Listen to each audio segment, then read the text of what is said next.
You're listening to Podcast PXN, a video game podcast delivering player experience news. Let's go!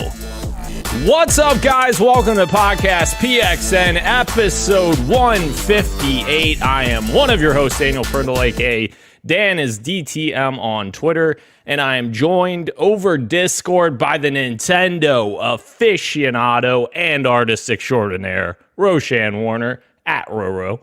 The host of Large Popcorn and video essayist, Christian Macias, at ISO Christian. Swipe right. And the Tarkov Teletubby and one half of the Men in Gitch podcast, Gage Dempster, at Gilbo Biggins. Hello, everyone. Greetings. Hello. I missed you. Hi, Papa. And your soft, supple hands. He does have soft and supple hands. Okay, I have a question before we start getting into the rest of the regular world. I'm sorry. Okay. How often are we all moisturizing? I should be better at this. What is moisturizing? What does that mean? Is this not like an everyday thing, like out of the shower? No. But it is more than half, more than 3 to 4 times out of the week. Around there. So not 7. I don't moisturize at all. My skin's oily enough. I also don't moisturize. Wow. I think this is the people of color row on this podcast. I have to. Yeah. I have to, or I'm not going to be a person of color if I don't. I'm super happy. Wow. Amazing stuff there. Yeah. Thank you to everyone watching us live and participating in the chat. Just as a reminder, we are live each and every Wednesday at 8 p.m. Eastern on YouTube. Just search Podcast PXN and you'll find us there, and twitch.tv/Podcast PXN as well. The topic of the show this week, guys, is our 2022 video game predictions that we are revisiting and scoring. Figure that out a little later in the show. But first, the show always starts with the quick bites, so let's go ahead and jump right in. Guys, our first quick bite here. Splinter Cell's remake will officially be rewritten from the original story, making it more relevant to modern-day audiences. From Ubisoft here, using the first Splinter Cell game as our foundation, we are rewriting and updating the story for a modern-day audience. We want to keep the spirit and themes of the original game while exploring our characters and the world to make them more authentic and believable. So that means the villain will be Russia. Vladimir Putin himself, you got to assassinate him for the final mission. Whoa, be careful there. That's true. We don't want any nukes sent our way. I was gonna say, I want to have a gas leak at the PXN studios. Come on.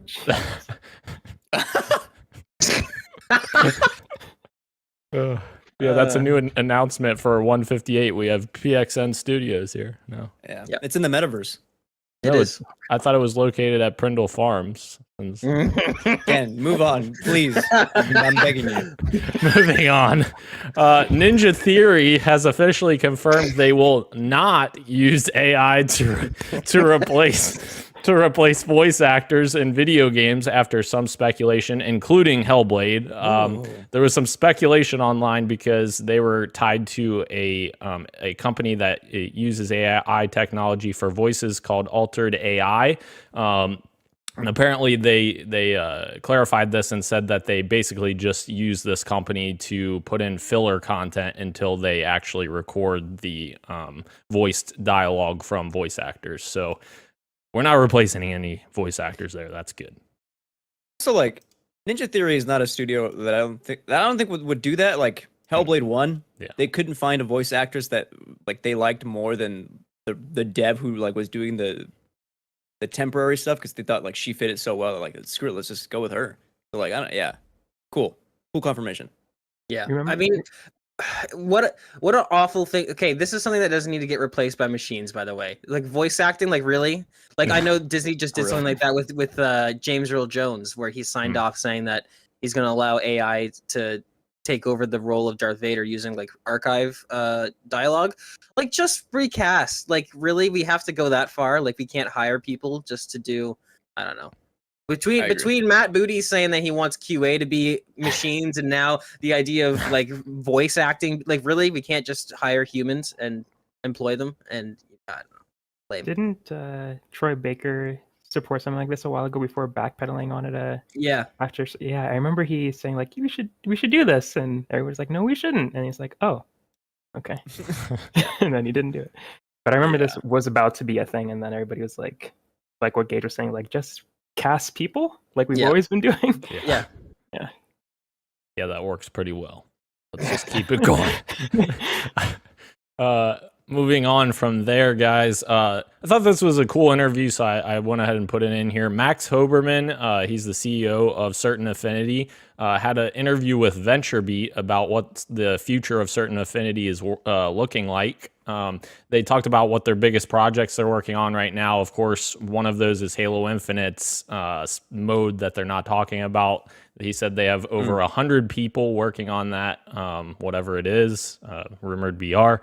But I thought it was very interesting. One of the points in this article that he talks about, like, essentially Max Hoberman's talking about how they've carved out a very niche, like, section of the gaming development space where they are one of the only, like, big AAA support studios that is independent. Like, there's not many developers out there that you can point to and say, hey, that developer is a support studio that's third party, like not owned by any of the big publishers or anything. So it's true, yeah. It's very interesting. And it kind of made me think, like, you know, that might be a good acquisition for Xbox. Phil said he wasn't done with acquisitions because if there's one thing that Xbox needs help with is, you know, stuff like this, where you have more support studios that can help your main teams work on the stuff, like, for instance, Halo Infinite in their case. So I thought that was very interesting. So I threw it in here. I mean, in the case of Halo Infinite, why not just get 3 or 4 support studios? Sure. Speaking of Halo Infinite, our next quick bite, the Pit map from Halo 3 is officially returning in Halo Infinite. It's being remade in Forge by 343 using the Forge tools. I thought this was cool, a cool little announcement for the 15th anniversary of Halo 3 that happened on Sunday. There is rumors that there's 2 more maps that are also going to be included, and this is coming out shortly after Forge releases in November. So I'm very interested to see what other 2 Halo 3 maps come out of that. But that's cool because that gives us 3 more maps in addition to the 2 that they already announced for the fall. So hopefully it gives us a little bit more variety in matchmaking. The Pit, otherwise known as the current Halo Infinite player base. Got him! Oh my goodness. Zing! Jesus. Zing zow! I had to get one in there too, since Gage did one. I do think it's really cool that you could make it in the Forge mode, though. That kind of shows how powerful it is, and if they don't make more maps, it's cool that if there's a talented enough player base, they can make their own to bring them back, I guess. Yeah. Like if Bungie does, not Bungie, 343 doesn't bring back old maps, the community can make it. So I think that's pretty cool. Yeah. That's definitely and the beta been, community like, has too. Right. That's definitely been like the reason that Forge is kind of like the fan base is kind of latched onto this idea that Forge is like the savior for Halo Infinite, because it will allow to sort of have your average player have their Thanos moment where they're like, fine, I'll do it myself.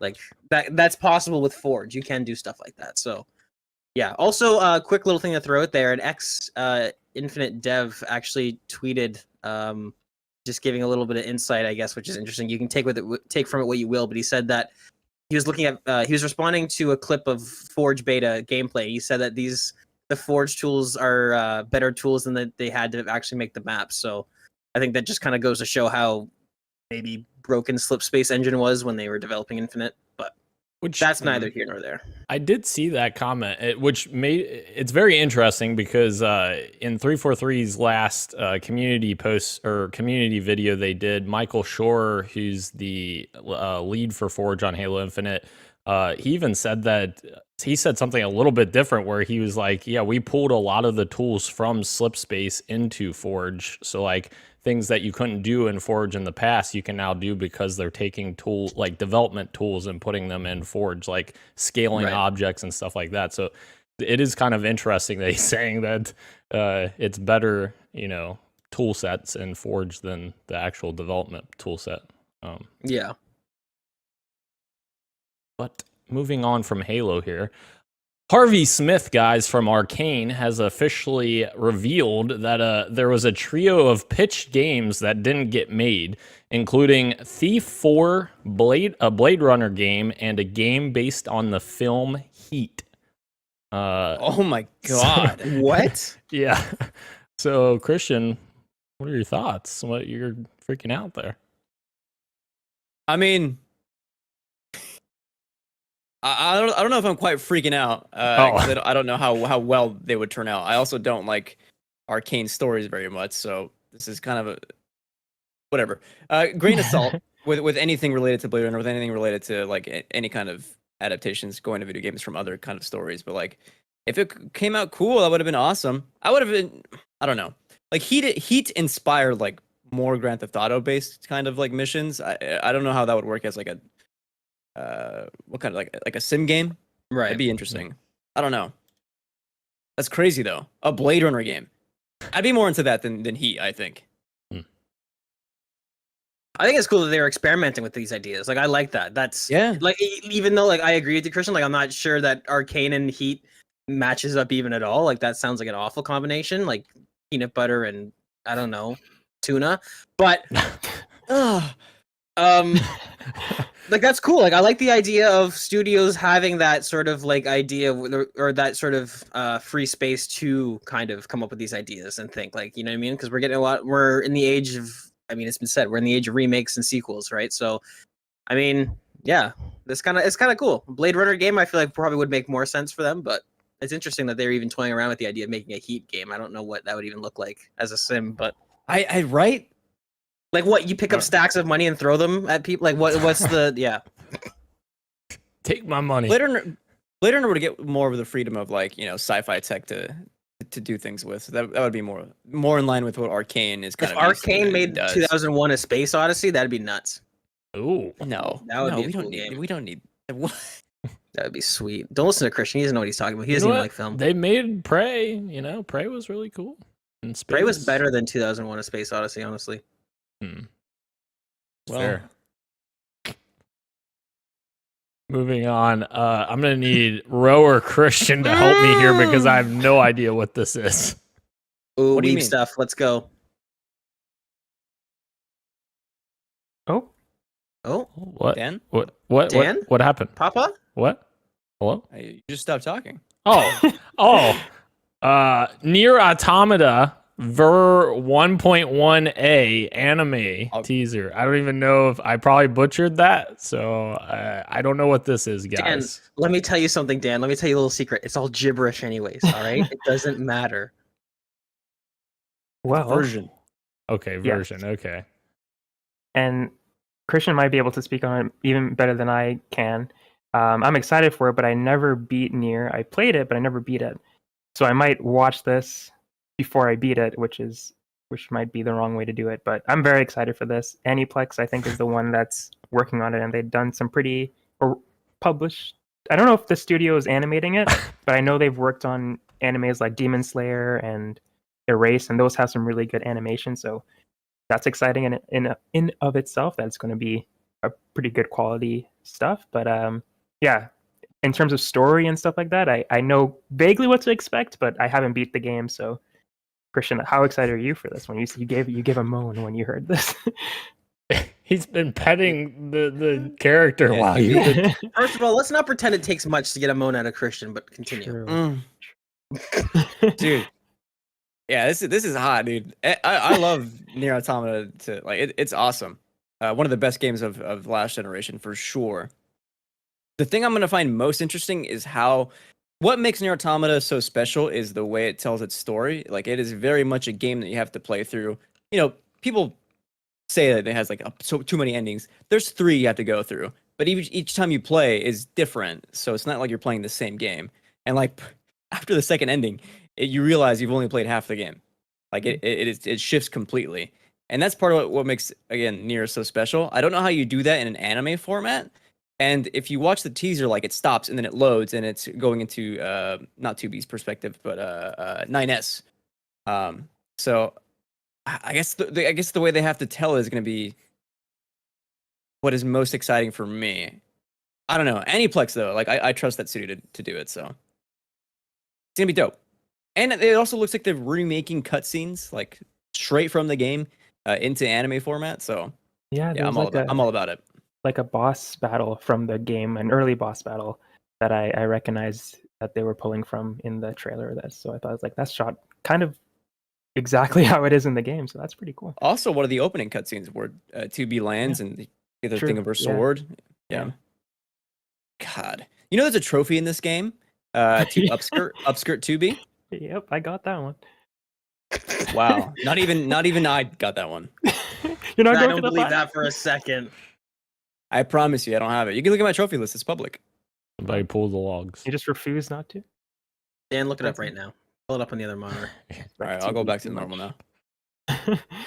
Sadly. Yeah, I apologize for laughing while you were talking, Ro. It's his fault for touching her boob while you were talking. No, I was petting her head. The boob was an accident. Oh, Yeah. Sure. Yeah. Sure it was. Yeah, it was an accident. I'm okay. Can I be real for a second before we move on? Yeah. Sure. I legit am down bad for 2B. Like, Yeah. there's only a handful of fake people I'm down bad for. Okay, there's more than a handful, but Yeah. 2B's one of them. Obviously. Wow. Obviously. Her thighs, dude. Dan, move on. Christian, we could have a whole episode dedicated to the women that you're down for. Oh. Like it's, I promise you, the list is not that long. Or Christian, sorry. You know what else Christian's down for? E3 2023 dates have been revealed. Who's gonna be there, guys? We don't know. Who's gonna be Yeah, there? I don't know. It all depends on. I mean, are the companies themselves going to be there? Are they going to pay to do a show there? Yeah, that's the big question.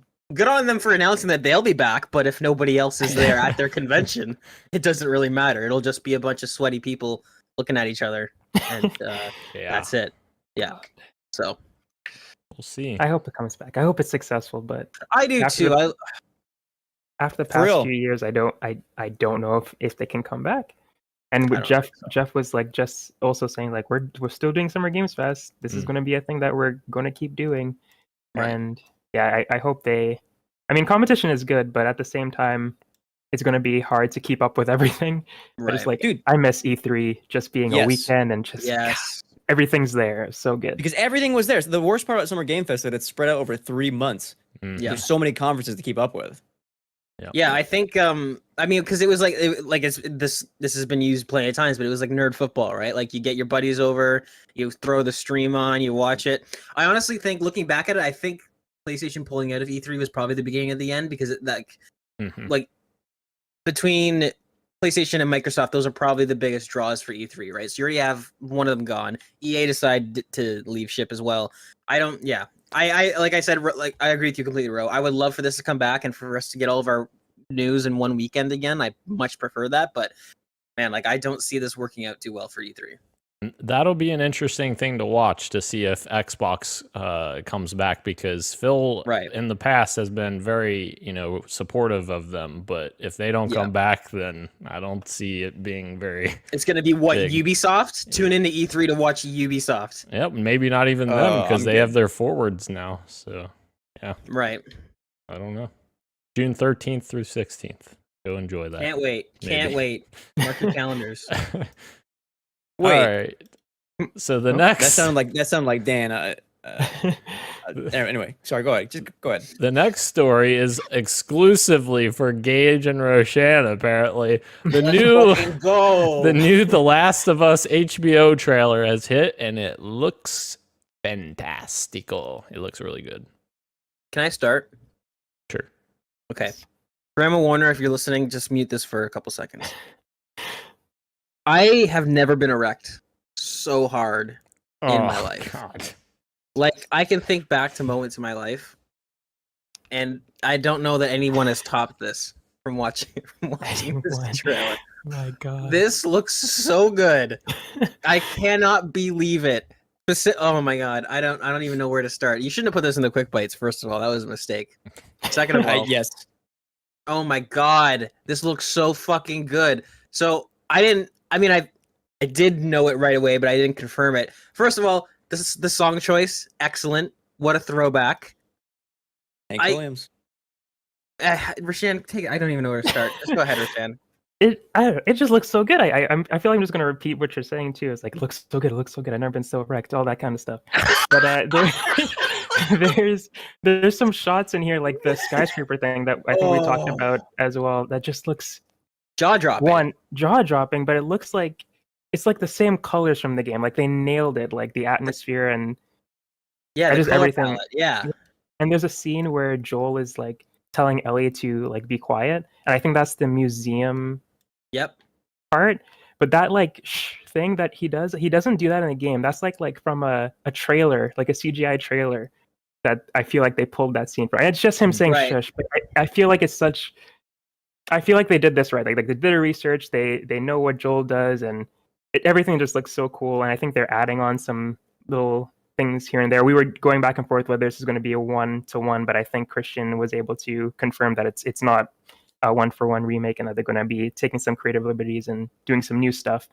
But yeah, I was scrubbing through this trailer. I saw a scene with Henry and Sam and Ellie running from the truck, and I was like, I can't wait to see these play out in live action. And more importantly, for the people who for some reason haven't played The Last of Us yet, and obviously the gamers the non-gamers who don't even own a console, finally getting to experience this story, and it's going to be awesome. I think it's going to be great. Yeah. I want to contest Christian. I do think it's going to be more 1-to-1 than Christian says. I think they're obviously adding new stuff and they're going to flesh some stuff out, but I think they're going to be additions rather than changes. I think this is going to be pretty close to 1-for-1 for what the game is. Obviously there's a new character that was revealed in the trailer that's just super exciting. Like, it seems like instead of just nameless hunters that obviously you fight against in the game, it seems like the enemy factions are actually going to have some sort of identity, which is cool. So stuff like that is totally the additions and the changes in quotes that I prefer. Like, just like add some more detail as opposed to changing what's there.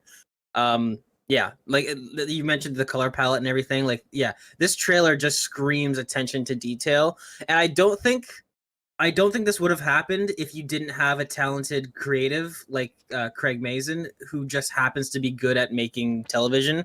Obviously, Chernobyl is, talked about as one of the greatest miniseries of all time. I totally believe that and would say that as well. And he just happens to be a diehard fan of the game. So when you get those two things together, you get a perfect storm of, yeah, this is a high budget television show that respects the source material because the guy making it, who probably pitched it to HBO, just happens to love it, as opposed to maybe what happened with Halo Infinite, where it was like a business decision, or not Halo Infinite, sorry, Halo the TV series, where it was like, we should make a Halo show. Obviously, Dan and I know that's been talked about it in the works for years and years and years now. So it just seems like the stars aligned with this. I'm super excited. But yeah, Dan, Christian, what are you guys feeling? Oh, we're allowed? We can speak. I give you permission to speak on it. Yeah. Dan, would you like to go first? Oh, sure, I can. Yeah, I echo everything you guys are saying. I think it looks fantastic, and they are really nailing the visual design, like the apocalyptic setting, like the clickers, the sound of the clickers, like sounds really good. But yeah, overall, I'm very excited for it. Obviously, I put in our chat my tiny gripe, and when I say like that is literally the smallest gripe possible, that I just don't. Personally, I would rather see a new story than an exact 1-to-1 retelling of the original game. And I know how that. I know, no, Christian. You can't say this when you stop playing part 2. Huh? What do you mean? Keep going. Sorry. Christian doesn't even know what he's talking about. Ignore him. I'm still very excited for this series. That's just my tiny grain of. I wish it wasn't this, but I understand that most people would rather see a 1-to-1 retelling. So I'm right. That's personal preference, and that's totally yes. as the representative Last of Us. I'll say right hand man. I'll say Rashan is the president of the Last of Us fandom, and I'm just the vice president. As the vice president, I'll allow that opinion, Dan. Thank you. You're welcome. Christian, would you like to speak now? Yeah, I won't respond to anything you guys said. The only thing I want to mention is I'll just start. Here we go. You fucking looking at this, Marvel? Like, this is how you make a TV show. You give your leads production quality. Right. You give them money to make sets, to make these incredible effects, to shoot just gorgeous visuals. Like, take a look at we got snippets of Outbreak Day. And like Oh my god. the explosions that are happening in the background, like the colors, like it looks really good. You guys already mentioned the skyscraper, like that 1-to-1, like what is it? Just a shot from the game. Like this show looks good, like tactically from like the camera perspective, and that is what really excites me. Like they built locations for them to act in, and it's paying off already from a minute and 30 seconds of what we've seen from footage. Like Yeah. it's gonna be a great show, and everyone has been praising it. Everyone who's like worked slightly on it has been saying like this is gonna be something really special, and honestly now I believe it. I'm super excited. Yeah, I had an inkling to this because I mean this was filmed in Rashan and I in our home country in Alberta, and like I was following a lot of the behind the scenes like pictures and just like multiple city blocks completely dressed to the nines in their like you said, Christian, they are sparing no expense, and this is what Disney doesn't understand is that I truly think if you were to make one really excellent show and put everything you have into it financially, creatively, that's going to do more for your brand, for your network than just shitting out a bunch of like okay shows. Like this is going to, I mean, it's HBO. This is going to be a huge event. And I think, oh man, I can't wait. This adaptation could not have landed at a better network. I'm so fucking thankful that HBO was the one who got this. Dan and I have talked about this at length about how I wish in an alternate universe HBO had gotten The Walking Dead because I think that would have been amazing. But like, this is the next best thing. Actually, this is probably better than The Walking Dead in my opinion. I just like the story more. Netflix's The Last of Us would have been a very different. Oh my sure. god, I would have hated it, dude. I would have hated it. Oh my god.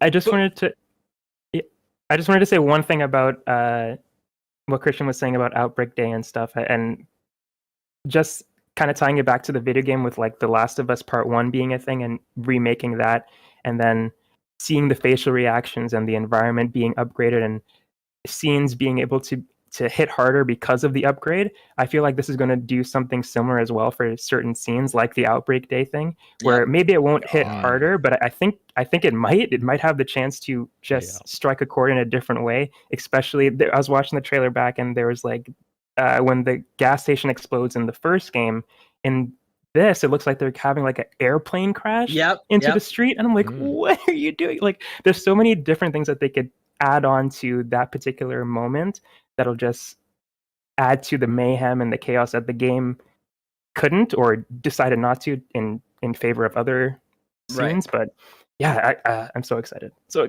This is why I have no problem with a 1-to-1 adaptation, because even if it's still 1-to-1, you're still seeing how they decide to do it, because it's not a video game where you have the freedom to look anywhere at any given time. You're watching a show where the director, the cinematographer is painting a picture for you. And like that, what you just said, Rashan, like the airplane coming down, that's something that like they could have thrown that in the game, but like maybe only one of every 3 people would see it the first time. You know what I mean? Whereas in the show, it's like they can have these elaborate set pieces and just have them full center. Like that was the one thing that took my breath away. And also I feel like we can't move on without mentioning the prosthetics for that brief second that we see the clicker. Oh my god. Looks really good. It looks insane. Oh my god, it looks so good.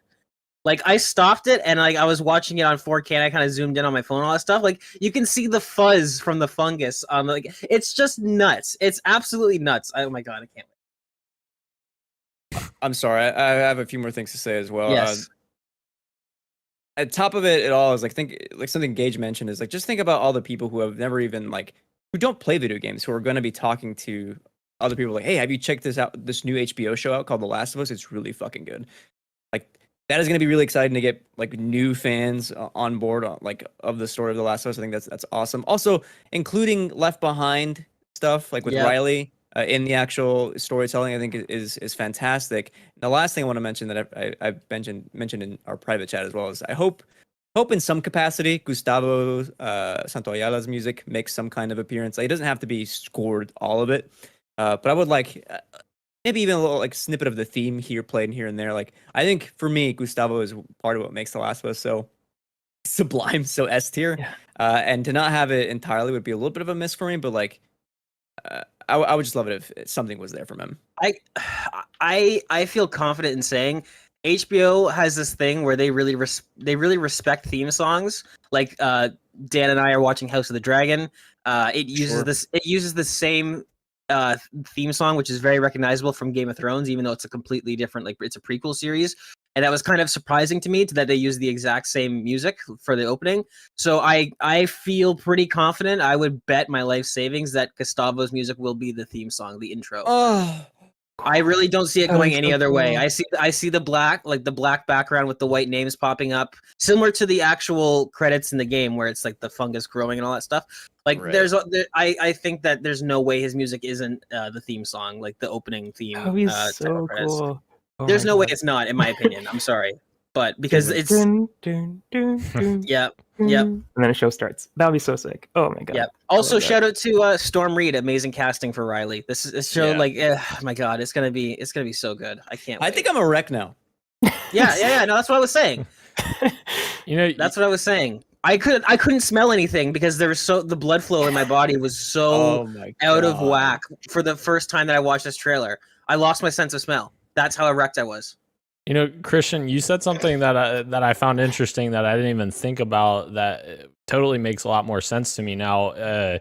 Where someone like who's watching this series could like have a conversation with someone who's played the games, and like both of them could like interact and be excited about the same thing because of it being closer to one to one. That's So that is exactly- very cool. Yeah. That's what I was thinking in my head when we were talking in the group chat. Of course, Christian articulated it better because he's smart and I'm not. But that is exactly what I meant. Is that that's why I like the idea of a 1-to-1 or somewhat 1-to-1 adaptation. Is that you can have those water cooler conversations with somebody who's not a gamer at all if they watch this. That's fair. Cool.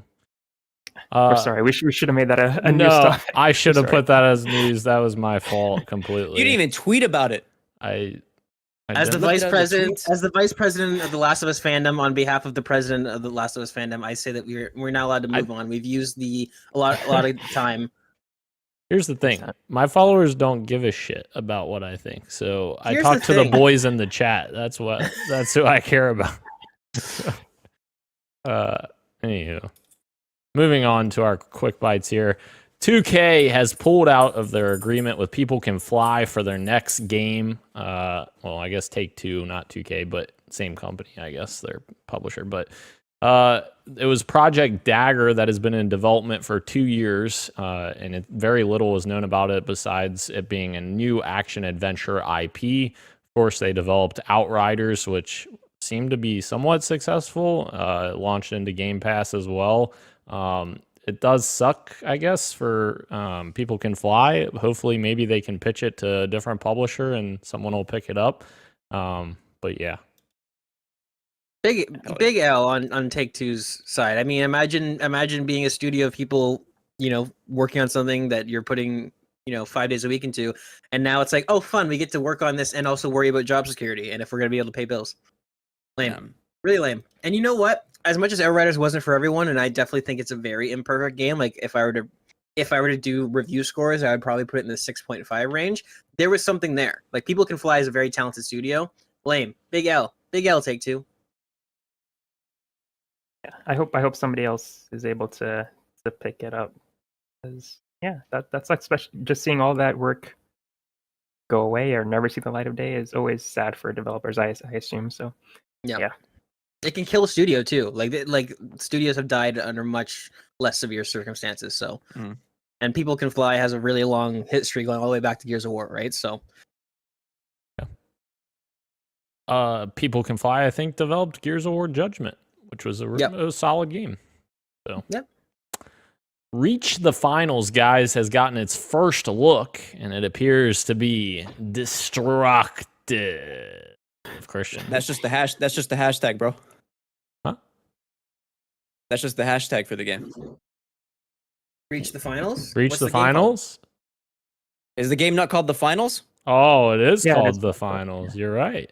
Do you feel better, Christian, that you outed Dan like that? Do you feel better about yourself? You couldn't just let him have it. I'm Someone sorry. has to edit. It does say reach the finals, but It does, you're Dan. right. You're all right. But you're right. I think it's the hashtag, right? For the That's her at. Yeah, I think the game is Yeah. called the Finals, though. Yeah. like at the end of the trailer. You're right. Yes. Yeah, but yes, you're right. Yes, sorry. I apologize. Don't But ever apologize. This is coming from Patrick Soderlund, I believe, his studio from Battlefield fame. So it looks really cool. A lot of destruction Dude. elements. Yeah, it's pitched as like a battle royale game show, but with like all the destructive of like that we know from like Battlefield, like and it then looks some. And then some. and then yeah, it looks Yeah. gorgeous, dude. It looks really fun. Yeah. Look out, Yeah. Warzone. I wonder if I did. Oh, sorry. No, I just wanted to say I remember I feel like I think people here play Battlefield 2042 and enjoy it, but I don't think it launched the same way as how people are enjoying it now. And I remember saying that these same things when Battlefield 2042 was being shown off. So just to say that, it does look cool though. But I did say that about Battlefield 2042, and that launched not super great. We definitely need to see more of this before we all like fully board the hype train. But it's a closed alpha coming soon, so yeah, Dude, but like the destruction in this is like it looks really cool. top tier. It looks really cool. How do you outplay fucking Battlefield? Like it's Battlefield devs, isn't it? Like it's old. Yeah. It's old. It is ex Battlefield devs. Yeah. See, this is the problem with these big franchises. I mean, Halo Infinite righted the ship in terms of gameplay, but like say Halo 4 and 5 and Battlefield 2042 and all that stuff. It's like the franchises that actually have the longevity, whenever they decide to like veer off to the left or the right, there's always like you always have those veterans of that place that will like just come in and fill that void where it's like, all right, if you don't want to do this, if you don't want to do the thing that you're known for, we'll do it. And this totally looks like that. Like, yeah, this looks amazing. And yes, the closed alpha is coming soon tomorrow. So be cool. Moving on from there, I don't. Never mind. Returnal is. Sorry, I didn't know what was happening.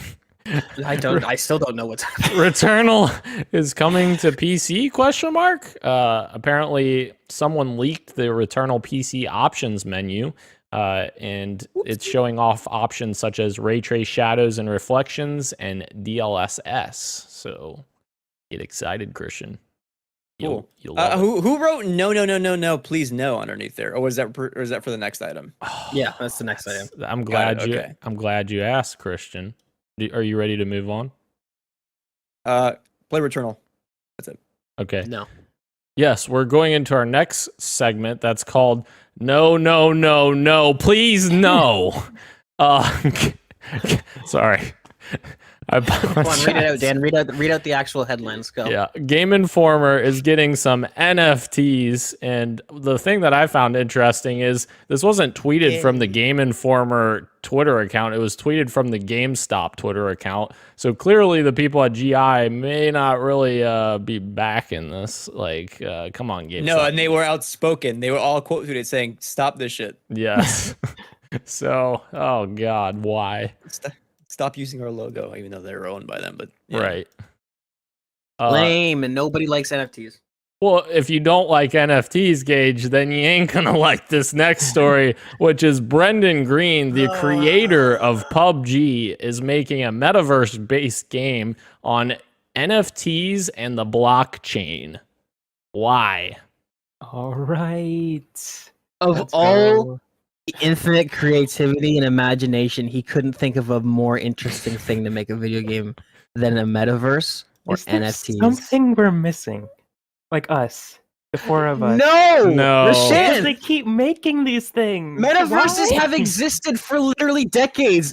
Second Life was a fucking metaverse. That's true. Like, it's just a phrase. It doesn't mean anything. It's like if they came out with a new currency and it's like, oh, instead of banknotes, this is called floppy paper, and it's like, wow, I want floppy paper. It's already here. It's already a thing.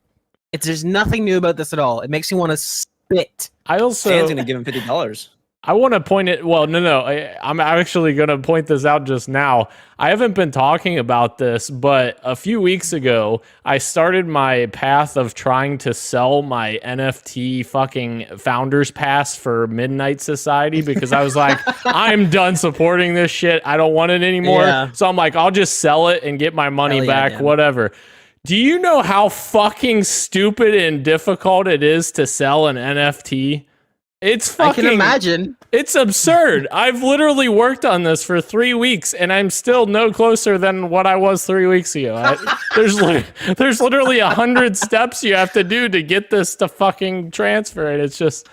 But Dan, so it's the annoying. future of currency. No. God, no. Isn't that better than just giving someone your debit card or cash? No. Please, no. And for the last, please, no. Walmart is creating Walmart Land in Roblox. Why? Let's fucking go, boys. Man. Bro, ever since I was a kid, I've dreamed about going to Walmart Land. Now you can't. And now I can. You guys remember that Walmart video that they did of like, you know, with like the meta quest of like shopping and just like nothing? Yeah. Anyway, I don't remember anything about Walmart because it's a grocery store. well, check it. It's, Christian, what don't are they start. called? Some of them have Don't- groceries in them, but it's like a Just what leave would you it. call it? A superstore or whatever, like a Super. I don't know. There's a name that I'm blanking on it for. department store. No. Yes, that's what That's I would what call it is. It is a Mm, department yeah. store. You couldn't just let me have the joke, though. Oh, is that what you were doing? I'm sorry. All right, guys. Let's finish out the quick bites with some game delay PSAs. Oxenfree minutes. 2 has been delayed to 2023. Nah, that sucks. Yeah, take your I'm time sad. though. I'm so sad though. Absolutely. Except for this next one. Maybe could we get it on Xbox also, please? Because that's where I played the first game. The other one, Skull and Bones, has been delayed to March 9th, 2023. Yeah, Skull and Bones is a video game. Very good. Good. I wonder, like, when they reveal it again, like it's a month away, and they show us a trailer. Is it going to look different than now? Like, what are they going to be doing in these couple of months to really sell us on Skull and Bones? I wonder. I think that's what the Yeah. delay's for, is how can we get people to buy this game? The game's done, Rashan. The game works Oh, flawlessly. They're just figuring out how to sell it to you. Maybe not the whole $70 thing. That they Yeah, were- no, they're like, Yeah. how would you guys like Assassin's Creed 4 except 70% of it's gone and it's just sailing? And That's also actu- it's full price. That's a great point. Like, why would you want this over Assassin's Creed Mirage, which looks really cool, and it's only $50? Right. I don't It know. doesn't make welcome to Ubisoft. Nothing here makes sense. Also, we treat our people like garbage. And also never mind. Oh, Move on. God. Yeah. Well, man. Not good. All right, into the street meat, guys, where we run over some dead animals. I don't know. Well, They're already dead, so it's fine. They're they're already already dead? dead. Yeah, it's So just street run meat. them over again. What's know? the harm? You're It's not right- gonna kill it. It's already dead, Christian. right. Duh. Roadkill street meat. I'm gonna change this name to Scuttlebutt Lane. Oh, Hell yeah. wow. Okay. Just kidding. Reportedly, guys, the guy who hacked Rockstar and Uber as well, ironically, boy, you mean- yes, was arrested by London police, and yes, it appears he is a 17-year-old. So yeah, that 17-year-old quite possibly just ruined at least quite a bit of the next few years of his life. Oh, it's a hack, isn't it? Oh my goodness. Oh, it's so stupid. Why am my brain so dumb? Please welcome our new British correspondent, Christiana. Hello. I don't Who? know. I was trying to come up with a British name with your name, and that's And what you the just best I made it got. sound more Spanish by saying Cristiano. Christiana. I was trying to come. I don't know. I'm female. I You said that like you've just realized this. That was an awakening. Lord have mercy. We have fun here. apologies. Rockstar doesn't have fun though. So yeah. They're gonna make an example out of this dude. Boy Rain Man just hacked like what is probably one of the most secure tech infrastructures Oh, that surely has to be out there. And he just did it on on a Sunday, and then tried to Batman villain bargain with them by posting saying he's open to negotiate. What is Yeah. this kid? I would say he's going places, but he's going to jail probably. So, you know, Can he be sent to jail as a 17-year-old? Yeah, probably. Yeah. Probably try as an adult. Yeah. I was gonna say like they probably under normal circumstances no, but you've got to think that like if they don't do something with this kid, it's going to set a precedent that if you have tech know-how and you're under the age of 18, you can just get away with anything. You know what I mean? Like they're going to have to do something with this kid. Well, and apparently he's been arrested before, according to that article as well. So yeah, it's over for this guy, man. Yep. So.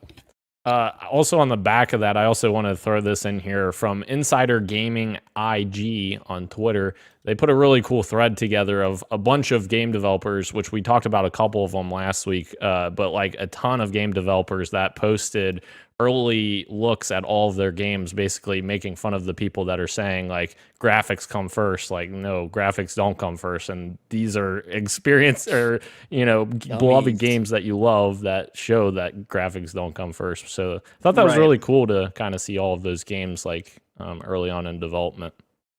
Also, shout out to Insider Gaming. Check it out. It's Tom Henderson's new that's his new outlet, or I mean blog that he's starting, where he's getting freelancer writers. Tom Henderson's cool. I've chatted with him in Twitter DMs before, and obviously we've used him as a source on the podcast like plenty of times. He's I don't know how the fuck this guy got his sources, but he knows what he's talking about. So I guess publication you could call it is a good way for it, but Insider Gaming, yeah, that's his new thing. So don't you mean he knows what he's talking about? A boot? There it is. Our next street meet, a new Silent Hill has been rated by the Korea Game Ratings Board. An unknown Silent Hill game? What the heck is this, guys? And it's a mobile game coming this summer. Stop, dude. Apparently it's called The Short Message, which I didn't see that originally. So why do I have the feeling this is going to be like a PT type, like 2-hour experience? Interesting. I don't know. I just feel like this is too good to be true for all the Silent Hill fans. I would temper expectations. I feel like a short PT experience would be cool. I feel like they're like that, no? Oh, for sure. But when you have a franchise that's been dormant for over a decade, that's not the thing that people want to come back to, I don't think. You guys are forgetting, though. Oh, sorry, Christian. Yeah, sorry, quick question. Is this separate from the Bloober Silent Hill game? Yes. Gotcha. Rumored, Okay. yes, yeah. Right. Sorry, Dan, what was your question? I was just saying, you guys are forgetting this is Konami, so this is probably a pachinko machine. Yeah. That's a really great point. Yeah. The article, I maybe Dan was about to touch on this, but the publisher was listed as Yunana or whatever, but they make a lot of what's the name? Apparently arcade stuff. That So it makes could sense. be like a Silent Hill arcade. Well, the joke's on us something. because what got lost in translation is that it's Silent Hill: The Short Massage, and it's actually just a brand of massage chairs. Wow. Right? Yeah, it then- releases steam and like smoke and mist, and then it just kind of Jump scares you randomly. Yeah. Does it Grabs you. vibrate? It does. Oh, you'll like it, Christian. Yeah. Oh, hold on. I won't say it now, but I have something for off air. I think is really funny. Okay. God. Okay. Sorry, audience. You won't get to hear what is almost certainly horrible and deplorable, but I'm It's excited. terrible. Stay Yeah, for the I'm post excited. show. Oh, wait. Warzone 2.0 rumor mill is rolling Whack. through for the last street meet here. Warzone 2 is already undergoing big changes, reportedly, being the scenes, according to Metaphor on Twitter, who has previously leaked correct information about Warzone 2.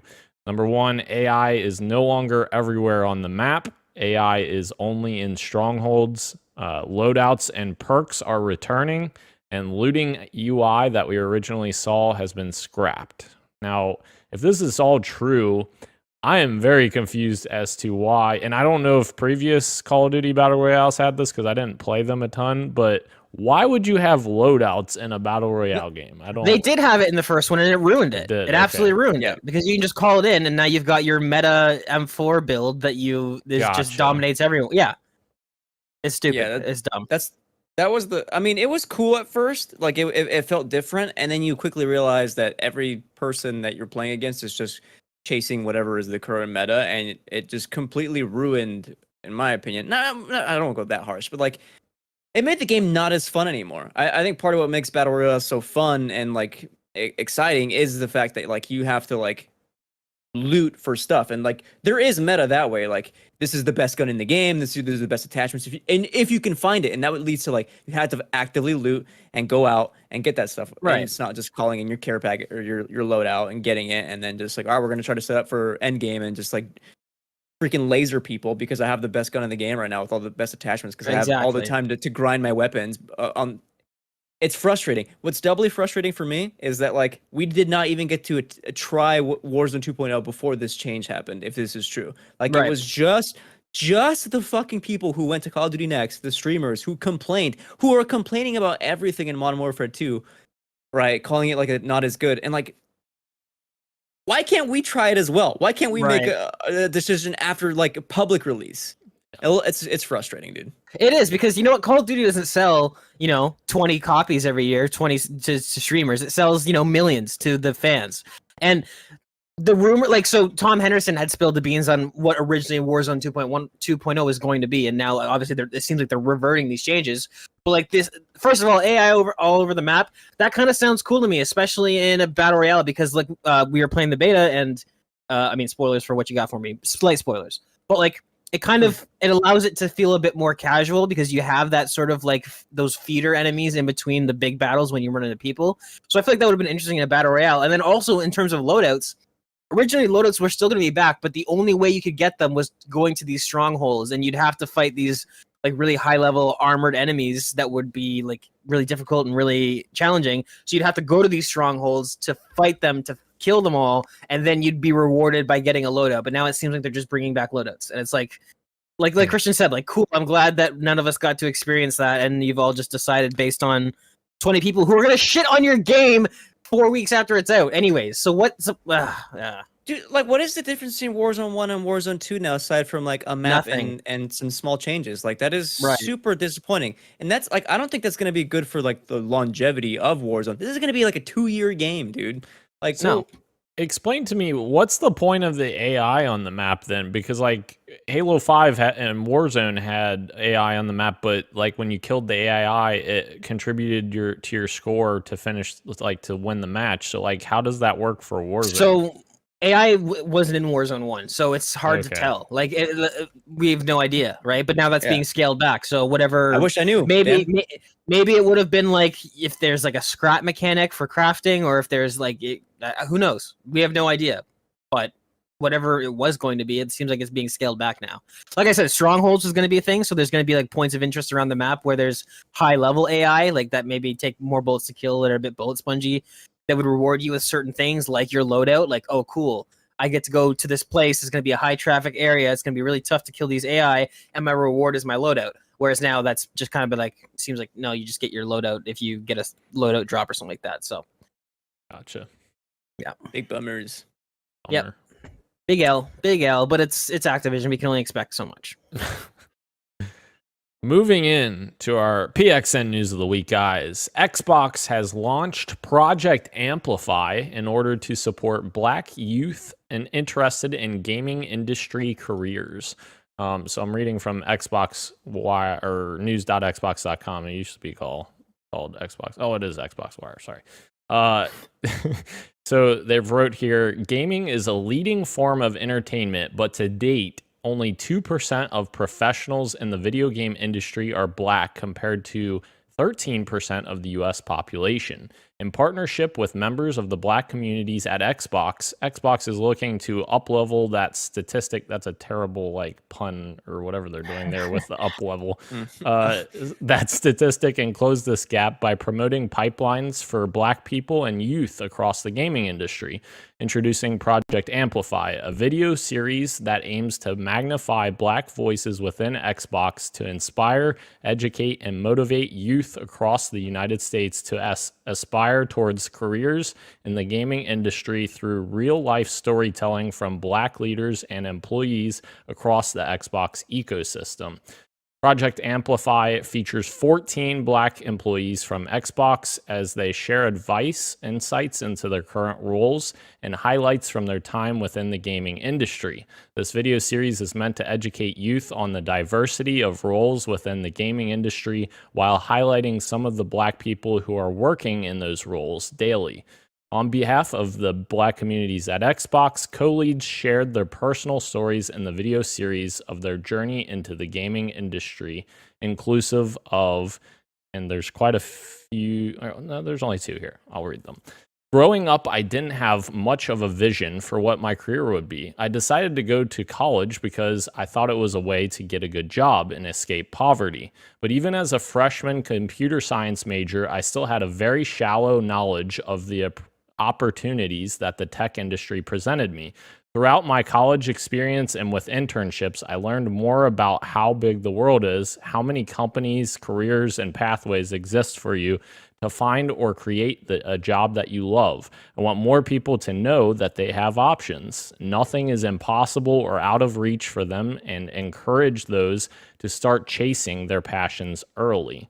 There's another one here that says, in my early years, I was more focused on what not to do versus what I could be. It wasn't until my adult years that I learned to leverage my passion for games into a career.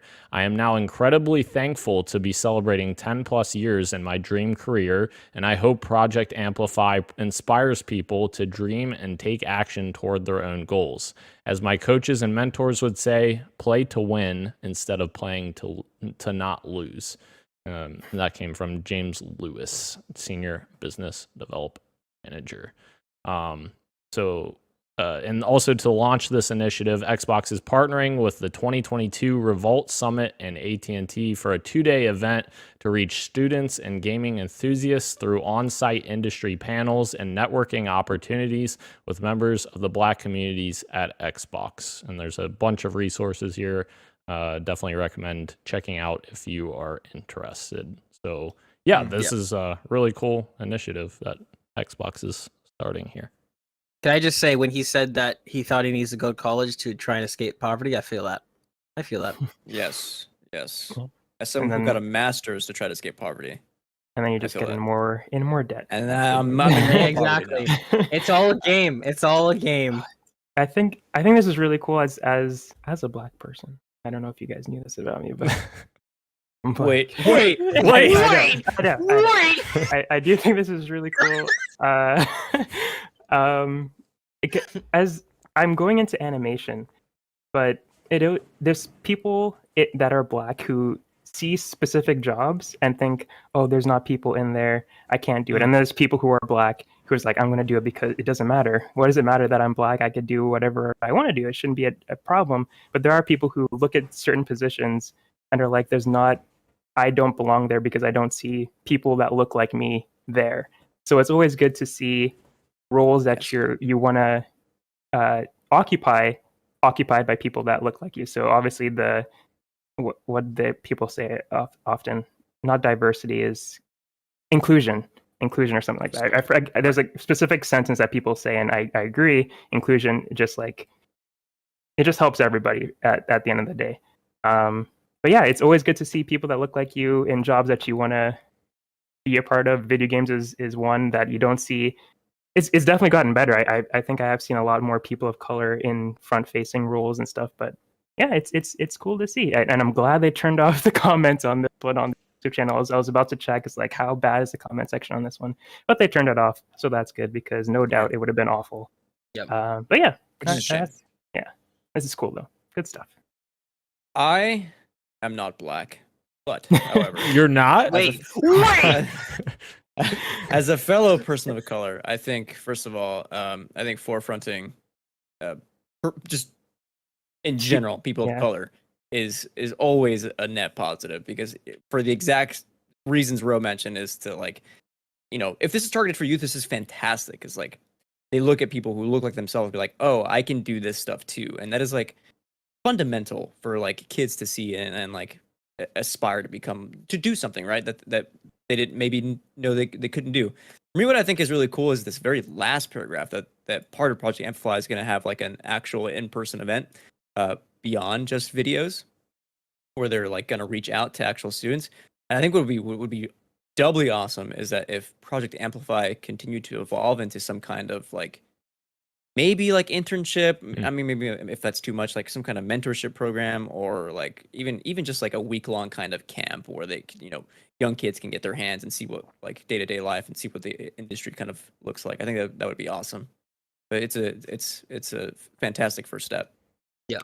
And it's crazy, like you're saying, like Ro, you're obviously you want to see people that are like you in your space, like you want to, you know, you don't want to feel ostracized immediately starting a job or whatever. And like I think it's very poignant that like the first black person that I can even think of in the video game space, like the first one that comes to my mind is Sarah Bond at Xbox, and she hasn't even been in that role for very long. So like it's crazy to me that, you know, we don't have more people that are climbing the ladder as quickly as like white people are, for instance. So it definitely is an issue that we aren't seeing that enough. Like we need to see more of that kind of stuff. Yeah, for sure. And I don't know how people might feel about it, but just like across the board too, like I feel like everybody, like what about Hispanic people? What about Asian people? What about Native American people? Yeah. Like all those people should be able to be in the spotlight as well and have those same opportunities afforded to them as other demographics are. So yeah, I hope this. I'm not saying that Black people don't deserve this. I'm just saying that I hope these opportunities are spread around as well to other minorities and people of color, because they deserve it just as much as these Black people do. So yeah, I hope this continues in other spaces as well. Right. It can only grow from here, right? So yeah. Sorry, I was choking on my Bless you. water. Oh no. No, I was choking on my water right Went through the air pipe. Yes. Yeah. Brenty says, "What's So up, will I. fellas?" And he says, "Right on, Roshan. Thank you, Brenty." Apologies. Yes. Guys, I'm going to the next news of the week story, which I shouldn't have put in here. I should have put Last of Us. I'm sorry. Disney wants a new Star Wars game every 6 months. And so we already have 8 games that have been announced, and several more are in development. Christ. So obviously, is it too much? Are we getting too much Star Wars? I know Marvel's starting to ramp up as well, and I know Christian just hates the idea of more Marvel out there. I hate might be too light of a word now. I think I'm starting to detest it. Oh wow. I despise it. I'm joking, of course, but like I'm not. I feel like it's a little like substantial. I'm losing my train of thought just trying to justify Dan's little comment. Sorry. Is it too much? First of all, I guess my level-headed answer is maybe it's too soon to tell. I don't know what like that actually looks like when the games are actually releasing in that pace. Like if the games are good and they're released like 2 a year, like that could be fine. Not every game is gonna be for everyone, right? So like maybe not. Who knows? But just on paper, it's like Disney, dude. You're already like shitting out way too much content with like your Marvel and Star Wars like shows and movies. You want to do the same thing for games, and I'm seeing a lot of like slip ups with like quality in your shows and movies. Like, is this gonna happen again for games? Like that, and games take a lot longer to make and like to make a quality product. So obviously, I am super concerned. Can I make my case as to why this absolutely is a bad thing? Sure. Because I've brought this up so many times. It's just my own personal philosophy. We've all gotten used to it because it is true in a sense that video games are a business now. How can you? But what they really are is art. That is what they are fundamentally. They've been turned into a business because we live in a capitalist society. That's how it has to be. Like, and that's not a bad thing. But they are art. They are an art form. How can you pre-schedule art? How can you pre-schedule that you're going to have 2 games every year? That means a team has got to come up with an idea. They've got to be passionate about it. They've got to work 5 days a week for 3 to 4 years. How the fuck do you pre-schedule that? This is nothing but bad. This is bad. We're all kind of used to it now where it's like, oh, okay, 2 Star Wars games a year. I guess that's doable. How can you, what? That isn't, I don't know. Maybe I'm looking at it wrong. Maybe I'm thinking backwards, but how can you pre-schedule? I don't know how you could pre-schedule that. How can you come up with, I don't know. I'm thinking it's more of like a generalization because Phil Spencer said something similar about Game Pass where he's like, I'd love to have a new game on Game Pass. Like, I think he said every month or something crazy. No, it was one exclusive every quarter. Oh, okay. Yeah. So one exclusive every quarter. Every quarter. Yeah. Which but like that's a lot. That's fine. Like it's that's a lot, but like different it's though. yeah. Because you're not dictating what those studios are making. If you know if 343 comes out, it's like, hey, we want to make a Halo racing game, and it's like, okay, well, that's one of the exclusives, so that's fine. Like, he's not dictating what they're making. Whereas Disney is saying, like, come hell or high water. Well, they're not saying that exactly, but I mean, they're Disney, so they probably are behind the scenes. Come hell or high water, we want 2 Star Wars games. What's that? You don't want to make a Star Wars game? Too fucking bad. Get back in the mines and start chipping away. Now, to be fair, they are licensing it. They aren't, they don't own development studios. True, but it will trickle down because then you'll have companies that want that license. They want to get that contract. Right. So they'll be like, all right, guess what you're doing, Motive? Guess what you're doing today? Yeah. Wake up, rise and shine. You're making another Star Wars game, and they're just crying.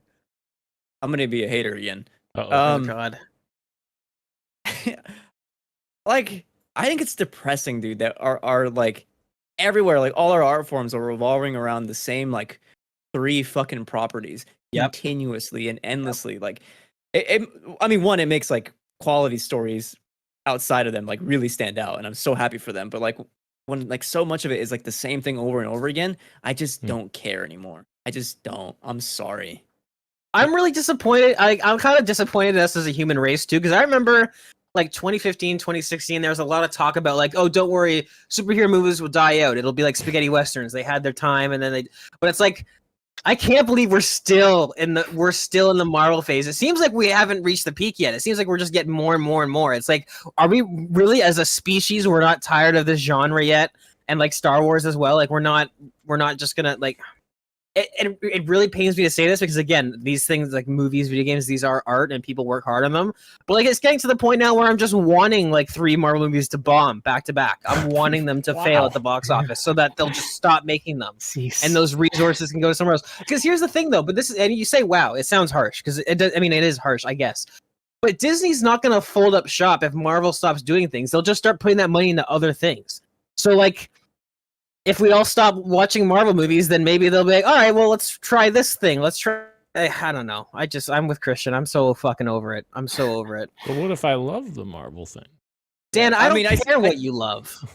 I talk all this shit, but I'm going to be opening night for Black Panther 2. And that's the difference between you and I. That's the difference between you and I is I can walk the walk. You just talk the talk. I can walk the walk. Wow. That's fair. Yeah, I do get that. Is money. Fair. You do. Yeah. You support them, which is all they care but, about. I fucking love Ryan Coogler. He's one of my favorite directors. So I don't give a shit what is first or last. I forgot his name already. Ryan Coogler, man. Well, it's not very cool to keep making these movies. So you know what? Yeah, sure. You said EA Motive earlier, Gage. They're making an Iron Man game. Why not just let them do like a Boba Fett game on top of that? Because you already have the jet mechanics and you use the jetpack. All right, do a cool sci-fi game, man. This has got to be Star Wars. That's true. That's fair.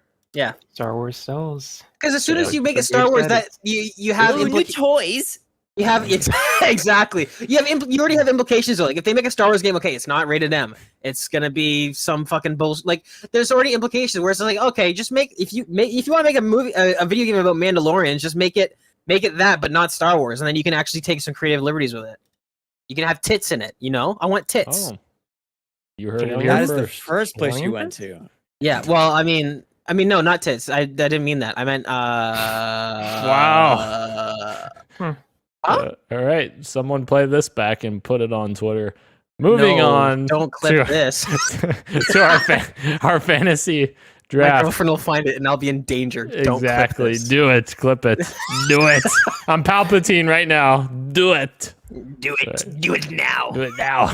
All right. Fantasy draft check-in, guys. Shovel Knight Dig reviews have hit for Gage, sitting at 83 on Open Critic. Let's fucking go, baby. I'm coming for one spot. Let's go. Going. You know what, Gage? You know what's crazy? What's that? You're at 17 points now. Congratulations. Let's fucking go. Impressive. Let's fucking go. We also have Grounded 1.0 reviews that have hit, which is the official start of Grounded. It was in early access, and it is at an 84 on OpenCritic, doing very well as well. I've seen a lot of people say it's a very good survival game. So it is. I played it in early access. Oh yeah. Sorry, go ahead. Well. No, you're saying the same thing. Yep. Yeah, it's for anybody who hasn't, because I know you're a console guy, Dan. But it takes a lot of notes from The Forest, actually. Like, it's very much the game is very similar to it's The Forest, but kid friendly, and everything from the building mechanics to how you actually have to pick up the logs and carry them on your shoulder and bring them over to the spot. That's all straight from The Forest, and I'm not saying that in a negative way, because it's good. It's a really good system. So the Grounded is awesome. Grounded is like a hidden gem. I stopped playing it because there wasn't a lot of content, so I'm probably gonna jump back in. Maybe if the four of us want to do a little something, a little game night, I'd be down for that, because survival games just kind of have an inherent sort of just bullshittery to them where you just evolve into madness. But yeah, I'm excited for this. Good job on them. Good job on Microsoft for letting Obsidian do this. And yeah, congrats to Obsidian for taking a chance. And this is exactly what we're talking about. Trying something new. Something new. And it fucking hit. Look at that. It probably cost them nothing, too. It probably cost them pennies. This was like a small subset of the team. This was what, 10, 15 people? Yes. And they said way back in the day? Yep. This cost them nothing, and it hit. And if it makes a lot of money, this is exactly what we're talking about. This is literally. And they have another game coming, Pentiment, which is another tiny game that they're making, which... Hell yeah. Yeah. Keep letting them do about that one too. Yeah. I'm excited for small games. I don't have time for to sign a contracts and clock in hours on all these games anymore. I just don't have time for it. I'm excited for these smaller games. Absolutely. So yeah. Oh, sorry. I just wanted to add to yes, I want small games. What I wanted to add to the Star Wars story was not even related to Star Wars. It's just play indie games, because those are the things that are doing fun, interesting stuff, like you were saying with this one. But Dio Field Chronicle, the game that I picked up last week, was at a 78, I think, or something. So I got a couple of points. Now it's back to a 70. So I ended up getting 0 points for it. Oh, so that I got sucks. nothing. I got nothing for it. So yeah, that sucks. That really sucks. Sorry, bro. Okay. I'm not. I want somebody else down here with me in the dirt. Damn it. I still think Christian keeps saying that I'm going to run away with this, but I still keep looking at Christian's list. And I'm like, I think Christian could win. Yeah. I don't know. You guys should be looking at my list. No. The negative 17 Shredder's Revenge is just yeah, it's not I happening. Can't believe I did that. And the 17 games that are not releasing on your schedule still here. This is so dumb. This is such a dumb idea. You can swap some of those, right? How? I don't even know how to work it. Oh my gosh. We'll talk after. Come over to my house and show me how to do it. We'll talk after. Oh, if I come over, we're gonna do something else. Oh hell Jesus. Yeah. All right. We'll have a whole different kind of fantasy going on. Moving on to what you got for me. I played... Well, that was last week. I don't know why I still have that on here. I didn't play Modern Warfare 2 beta this week because I was dealing with some stuff. So I played Last of Us Part 1 and enjoyed the heck out of it. I'm still playing it. I'm still going through it. I'm still learning new things that I love. And I told you guys in the chat as I was playing certain moments, and I'm like the dog at one point is named, I think, Buck. I already forgot his name. Buckley? I thought Buckley? It was Buck. I thought it was just named Buck. No, it's Buckley. It's Buckley. Okay. You're right. And I was like, that's insane. My dog's Buck. But yeah, I just thought that was really cool. And there's another cool moment that my brain is not helping me with. I can tell you what it is. Okay. You got really excited for the university section when you approach, and Joel is talking to Ellie about football. Yes, I thought that was really cool because he's literally just trying to explain football to Ellie, and she's like, "What do you mean they have to get a first down? They have to cross this line to get a first down? What does this mean?" I just love. I love those the banter. Conversations. Yeah. I love that. Yeah, I agree with Ellie. American football is bad. Yeah, no, American football is bad. Yeah, get out of here. Get out of here. Anywho, yeah, it's literally like I'm playing a new game because it's been so long, and I know you guys make fun of me for that, but I can't remember because I've never made fun of you once for that. I want that to be on the record. I played this game one time, absolutely loved it, and never played it again. So yeah, I'm really enjoying the second playthrough. I respect that. I've never made fun of you for that. I did the same thing when I watched The Revenant. I watched The Revenant and I was like, man, what a movie. I'm never watching this again. Yeah. I'm never watching this again. I don't need to. Yeah. Although it's a little crazy with The Last of Us. I've played that game like 6 times, but I respect it. And Last of Us isn't a small game, so it is a beefy experience. The smaller side. I mean, compared to it's like what, 15 hours? 10, 15 hours? Well, the average I think is 12 to 15. Compared, I think it depends on how good you are. Yeah. Like I'm good, and you're at an advanced stage now, so it's probably taking you a bit longer to get through it. Compared to Halo 2 that I could run through in like 2 hours max if I wanted to like speed run it. It's It's taking Dan longer because he plays with all the lights on and he can't see the dark moment of the game. Christ. Oh man. Roshan, help me out here. What you got for me? I've just been playing Splatoon 3 still, playing the multiplayer, playing Salmon Run, which is the wave-based PvE mode that they have in the games, like Left 4 Dead, or is that the game? Yeah, Left 4 Dead. It's like Left 4 Dead, but with squid kids and fish and boss salmons that are really big, and you shoot them, and then you get their eggs, and then you put the eggs in a basket, and then you. It's fun. It's actually really fun. So I've been playing that a lot, and yeah, that's what I've been playing. Rising the ranks in Splatoon. How many Splatfests have you participated in? One. There was one last weekend. Oh God. I mean, I was you didn't there. even hesitate. I was there, and it was. You were there. Messy, and Grandma Warner, turn off the thing again. Turn off the show. Oh my God. I forgot to mention that though. There was a Splatfest last weekend, and my team won. So it was. What was it team for? gear. It was for what would you bring to a deserted island, and it was team gear. Would you bring gear? Would you bring grub, food? Would you bring fun, or like fun stuff to do on a beach? And I chose team gear, and because it's the right answer, and team gear won. Nice. Wow. Congrats. This doesn't even sound like a real game. This does not sound like a real game. Squids and eggs and trivia. It's a What the Nintendo fuck's game. going on? It's a Nintendo game. Yeah. I guess you know what? That actually kind of explained it immediately. That kind of almost exactly explained everything I needed to know. Glenn's in the chat. American football or hand egg? It's American football, Glenn. Come on. Hand egg. Christian, what you got for me? Because I'm not sure. Yeah, I got you. I did play more of the Modern Warfare 2 beta. Actually, a lot of it. I checked my time before the beta ended, and I clocked 23 hours over both weekends, and I really enjoyed that beta, man. Playing with Gage for a little bit was fun. Playing with Dan was fun, and then just running sweat lobbies every night, playing Prisoner Rescue. That game feels really fantastic to play. There's obviously small changes that probably need to occur before launch. I mean, they most definitely need to occur before launch. And I won't talk about them now, but like, I think they set up for a solid game, and I'm really excited to see what full launch is going to look like, especially with like Warzone 2 that we talked about. Although I'm a little bit more down on that now, but DMZ specifically, I'm really excited about, and the campaign, which I'm really hoping is awesome. So yeah, I mean, go ahead. Sorry. That was the end of my thoughts. Modern Warfare 2. I'm excited. We talk a lot of shit about Call of Duty. I specifically criticize them a lot. Modern Warfare 2 is very technically impressive. That's all I'll say. Like it is objectively impressive what they've managed to do with the game.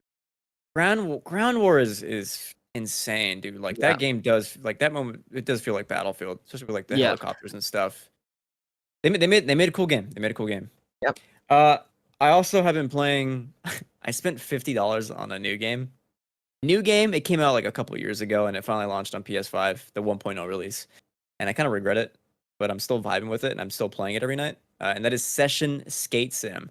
I have been craving a skate sim game that's obviously not skate because I can't play those on modern consoles. I have to emulate them on PC, and I'm too lazy to do that. So I bought Session. Xbox. You play on Xbox natively.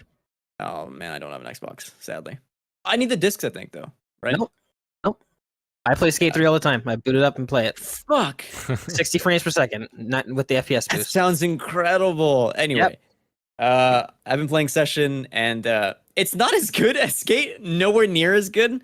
Like it is like extremely janky. The mission structures is terrible. There's like it's an indie game.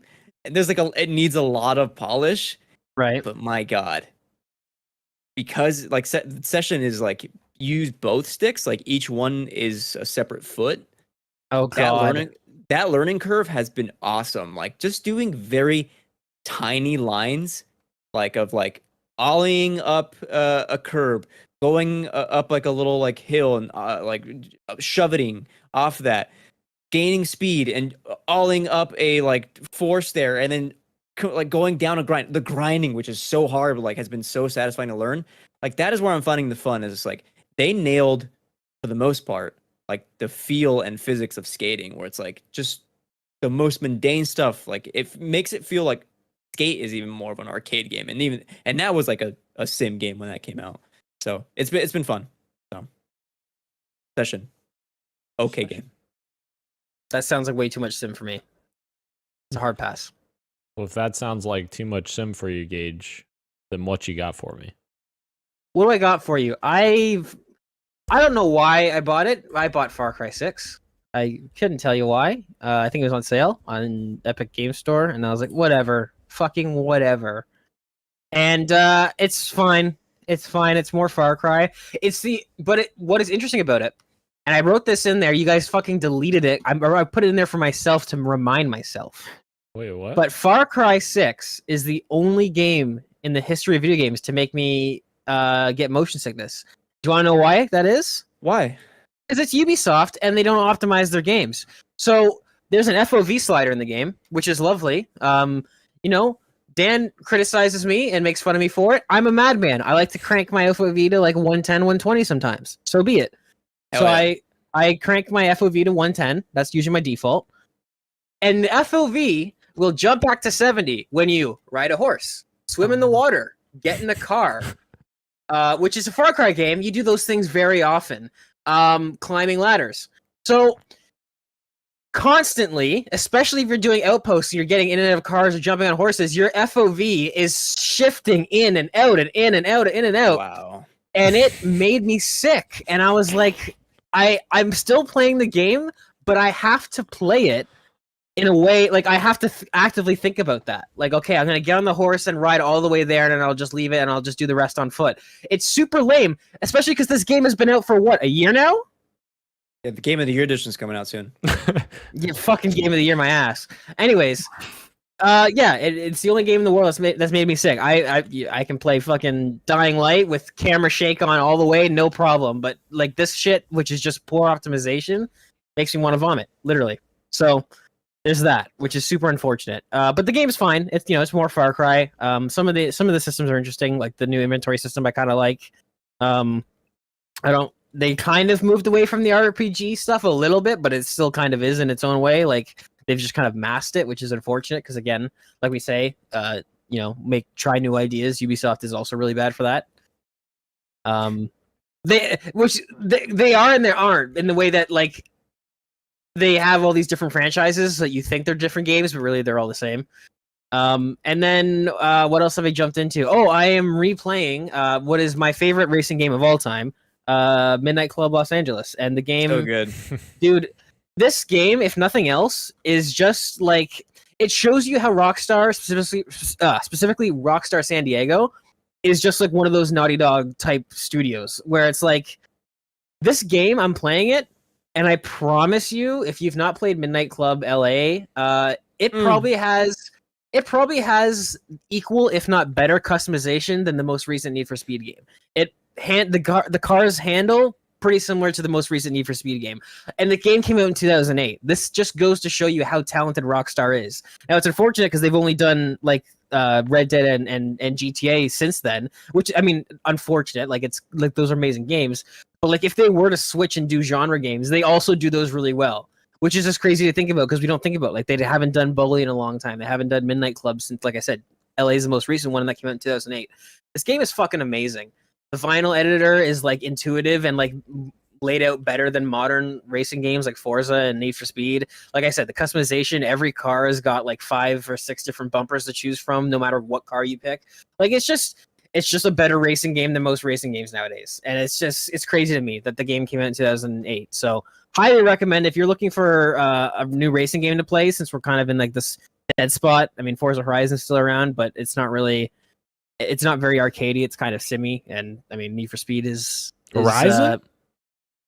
Horizon, it's arcade, but it's That's an arcade sim. view, right? Yeah. It's arcade sim, I would say. Like when you're drifting in like I don't know, it's hard to, if you haven't played Need for Speed lately, it's hard to explain, but they're definitely different games. Like it's Yeah. I don't know. I would say I would describe Horizon as arcade sim. I would feel comfortable with that because you can I don't know. Anyways. Sure. Shout out the Midnight Club game that I Midnight played. Club is Midnight fucking Club amazing. 3 Dub Edition. Yeah, big dub. Big dub. Big dub. Look out for the Netflix tie-in series Midnight Club coming. Wait. No, Just that's not happening. I'm kidding. I'm playing it on Xbox where it is backwards compatible. So I highly recommend if you have an Xbox to pick it up there. In all That's legit, seriousness, Nast. we are all going to watch that Midnight Club series right on Netflix. Is this a real thing? You're not act- making a joke? Yeah, no, that's the next show from the dude who did Midnight Mass. He's doing Midnight Club? Yeah. No, that is what this show's called. He's being funny. Yeah, He's being absolutely I was hilarious. being facetious. Yeah. Because it's called the Midnight Club, but it's not a racing is- show. I guess This is why we nobody. bully you, Dan. I This is why This thought is it was why we good. bully you. Anyway. This is why we bully you, to be fair. Kurek says in the chat, just got home from work. Hello, boys. What's up, Kurek? Thank you. Rick! We made it just in time, an hour and a half into Yes. the show. We're about to do the topic of the show. And that is not a dig Sure. at us. I think this is great that we're able to jive and vibe for Yes. this long. It's awesome, Hell but you yeah. made it just in time. Kirik, Yes. if you're listening right now, at home, if you can do so, let out a moan for me. Oh, You ready? geez. We'll do it Right now. together even. To it. Ready? 3, 2, 1. That was hot. I heard it from here. That was hot. That was a good one, yeah. Nice one, Yeah. Kurt. Right. Kirik, your moaning skills are like top notch, dude. We are Anyway. moving He typed it. There we go. He did it through text. in the chat. Oh, yeah. fantastic. Even better. Yeah. It's sexting. Did you just type UH or something? He did. He gave us the Yeah. Oh, hell yeah. The topic of the show, guys, we have our 2022 video game predictions that we are revisiting, and I believe Christian has the original predictions and results here. Allegedly. I don't have the results. So Oh. we're gonna do this. We're gonna Live. run through them live. Okay. Yeah. I have months and months ago, we did our 2022 summer predictions for like the Summer Game Fest, State of Play, Nintendo God. Showcase, all that goodness. And so we did 3 predictions for each showcase. But I think what we decided off air was that if it showed up anywhere in summer, we're gonna go ahead and give you that full point anyway. Right. I think that is probably the most fun. As we talked about with E3, it's a bit of a mess. The Summer Games Fest thing Yes. being spread out Yeah. everywhere. So Yeah. yeah, being a little more lenient towards ourselves. But for the sake of like just I don't know format, I am gonna go over the way we did them live on the show. But again, if it happens somewhere else, you're still gonna get those points. Right. No worries. Right. So we're gonna do the first. It's gonna be in order from Dan, then Ro, then me, and then Gage, and we'll do 3 at a time. So starting off with Dan, we started with State of Play predictions, and Dan started saying that Team Asobi would be launching a VR game coming at launch for PSVR 2. That did not, in fact, get announced, so that is 0 points for Dan so far. But what if see this is the problem though. What if Sony does their conference thing like next month? We They did still it- haven't done their That's big not, one. That's not summer. That is not Yeah. summer predictions. Oh, that's fair. Okay, this is Oh, summer no. predictions. Right. Sorry. I'm Yeah. confused about all of this. Mm-hmm. You know what? I should have said summer. I apologize. You did say summer. No. I'm the one who Oh. I'm the one who misunderstood it, Dan. Oh. Yeah.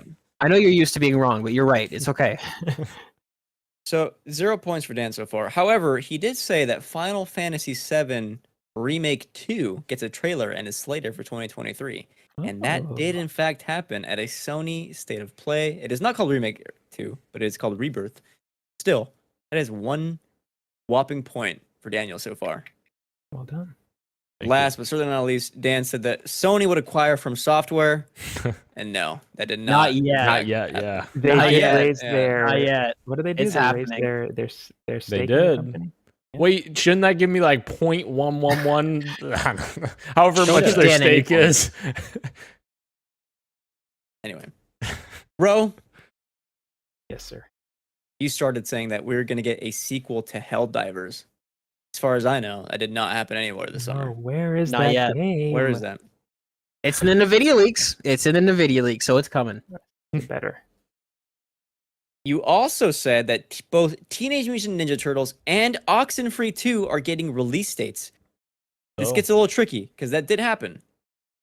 Ninja Turtles came out. Oxenfree 2 also got a release date. Got delayed, but it got the release date. Full points? Yeah, full points. What's confusing about that? Okay, just making sure. You guys, you're So trying to 1 point. nickel and dime you. This is why Rashan and I are the Last of Us fans, and you're not. Also, what was the last day of summer? I think that was before they announced the delay. That's true. true. That's true. That's a good Mhm. point. That was last week. And speaking of The Last of Us, Rose's final prediction is that The Last of Us remake, it's a teaser. Yeah, that happened. And then it came out a few months later. Yeah, so 2 big-ass points for Roshan. Big points. Big points. For me, I said that God of War would not get a state of play, but that it gets its own state of play in July. It did not get a state of play. That's half a point. And it did not get its own state of play, so it's 0 points there. That is Wait, what? 0.5 points. What was your prediction? Sorry. Sorry. God of War would not be at state of play. Oh my god, it was. I was gonna say, yeah. It's 0 was. points. Yeah, 0 points for that one. Yeah. Trying to pull the wool No, over eyes. thank you. Try to be a Thank you. sneaky little guy. I appreciate this. Okay, second. Good save. Second one, Final Fantasy 16 gets a trailer and a release window for February 2023. It did get a trailer, but the release window is not February. It is, I think, summer of 2023. So that is a half a point for me there. Right. Okay, just making sure. I don't want anyone getting mad. And this is the one I'm most excited about because I was like saying this for weeks before it actually happened. Stray gets a release date at State of Play and is also coming to PS Plus Premium, and that did in fact happen. So that is 1.5 points for me. Nice. Tight race so far. All right, let's see the champ. Let's see the champ come in. God of War Ragnarok gets a teaser. Yeah, Game Informer. Yeah. They did a coverage, didn't they? Yeah, Okay, they did. okay. That's That was the first you heard of it this summer. it's true. 1 point. PSVR 2 price. Wait, and that was the release date. prediction? Yeah, Gage. Dan, get ready because Gage's predictions are all like this. What the fuck? They're all like this. Oh. PS, Okay. Don't hate the player, man. Hate the bro, player. tell me. No, it's okay. Go on. PSVR 2 price and release date. We have gotten neither of those. No, unfortunately. Modern Warfare 2 gets a teaser. Yes. Wow. Truly. So that is Gage getting 2 points off the bat for zero creativity. To be fair, we expanded the criteria. This was supposed True. to be That's a true. state of play. Yes. So he was a little bit more specific than It's all right. Ragnarok, Thank but- you, Ro. It worked out for Gage. Yeah. If Ro wasn't here, I wouldn't be here. Let me say that plainly and clearly. Can I just Rashan is the only reason I'm here. pre-order a prediction next year? Halo will be there in some capacity. Boom. All right, write that down because I bet you it won't be. Write that There'll be down. a Oh, couple it video definitely games, will be. Yeah. No, Make a bet right now. Make a bet. Halo's dead. Halo's a dead Make game. make a kissing bet. Loser has to kiss the winner. Hell yeah, That's my a loss favorite kind for of bet. the- That's a loss for no one, Dan. It's 2022. Come on. Tied for first so far. Roshan and Gage. In third yeah. place is me with 1.5 points, and in last is Dan with 1 point. This is great. I love this game. Moving on to what was our summer Game Fest predictions. Dan, you're starting off. You said we would get a trailer for the Callisto Protocol. It would get a reveal trailer, and it releases Halloween. Damn it. We did get that reveal trailer, but it's not releasing Halloween, so that is 0.5 points. Why'd I have to be specific? That's what I'm saying. That's the fun. That's the fun. You then said Multiverses gets an open beta, and it did in fact get an open beta. We're looking at 1.5 points so far. And then you said, oh man, I wish. Bloodborne PS5 port / remaster with PC version coming this year. Month apart? Question mark? No. Nope. No, sadly no. It's 1.5 points in that section. You are now at 2.5 points total. Moving on to Ro. Ro said that Bioshock 4 would get revealed and would get a 2022 release, possibly in November. Ambitious, but no. Where is that here's game? one. Well, you gave 4 predictions for this category. I was bad. You overextended yourself. You did that. You did it with another game. I can't remember what we did. Oh, Jeopardy Oh yeah. in the final round when you buzzed and you didn't know the answer. Rashan Like, loves I'm to doing pretty good. Let me overextend. just risk everything. Yeah. Yeah. I'm gonna drop your last one, but we'll still say it. But like, you got no points for it. Okay. Thank you. The second one you gave is Atlas's Project Fantasy gets its reveal. No. God damn it, Atlas. I'll throw in your extra one right here, right now, as well. Is that we get Wonder Woman gameplay, and no, we still have not seen that game since we That saw it was the first time. that was a fucking pie in the sky. God, I want that. Speaking of pie in the sky, Ro said that a Hollow Knight Silk Song would be at Summer Game Fest, No. and it was. Oh, And it yeah. was. That's 1 point, bringing Hell you yeah. to a grand total of 3 points. You have taken the lead. Is that game coming this year, Christian? You keep saying it is. I no longer have faith. I also can't remove it from my fantasy draft. So if it hits, I'm super Ooh. lucky. That's perfect. Did that. Moving on to me, I said that Hellblade 2 will get a new trailer and is releasing this year, November. Nah, as much as I wanted it to be. Nah. Big dubs for me in the second one. Resident Evil Village gets its DLC, as well as a Resident Evil 4 remake teaser. Oh, Got both of them. You got that exactly Wanted to the T. Does that count as 2 points? I don't think so. It's one prediction, so I'd say it's 1 point. Okay. And then my last one, I thought was a shoe-in as well, is that we'd get a teaser trailer for Elden Ring DLC, and we did not. So that is 1 point for me in this category, bringing me to a grand total of 2.5, tied with Daniel. I'm not last. The manual. Gage, Callisto Protocol reveal trailer and gameplay. Both of those we got. That is 1 whole point. I know. I'm just too good. I'm too good. I hate that. Yeah, keep talking for your next two predictions here. Sons of the Forest gets gameplay and release date. No, it got delayed. Ah. Which Dan tried to tell you that one. Man, you don't know what you're talking about, all right?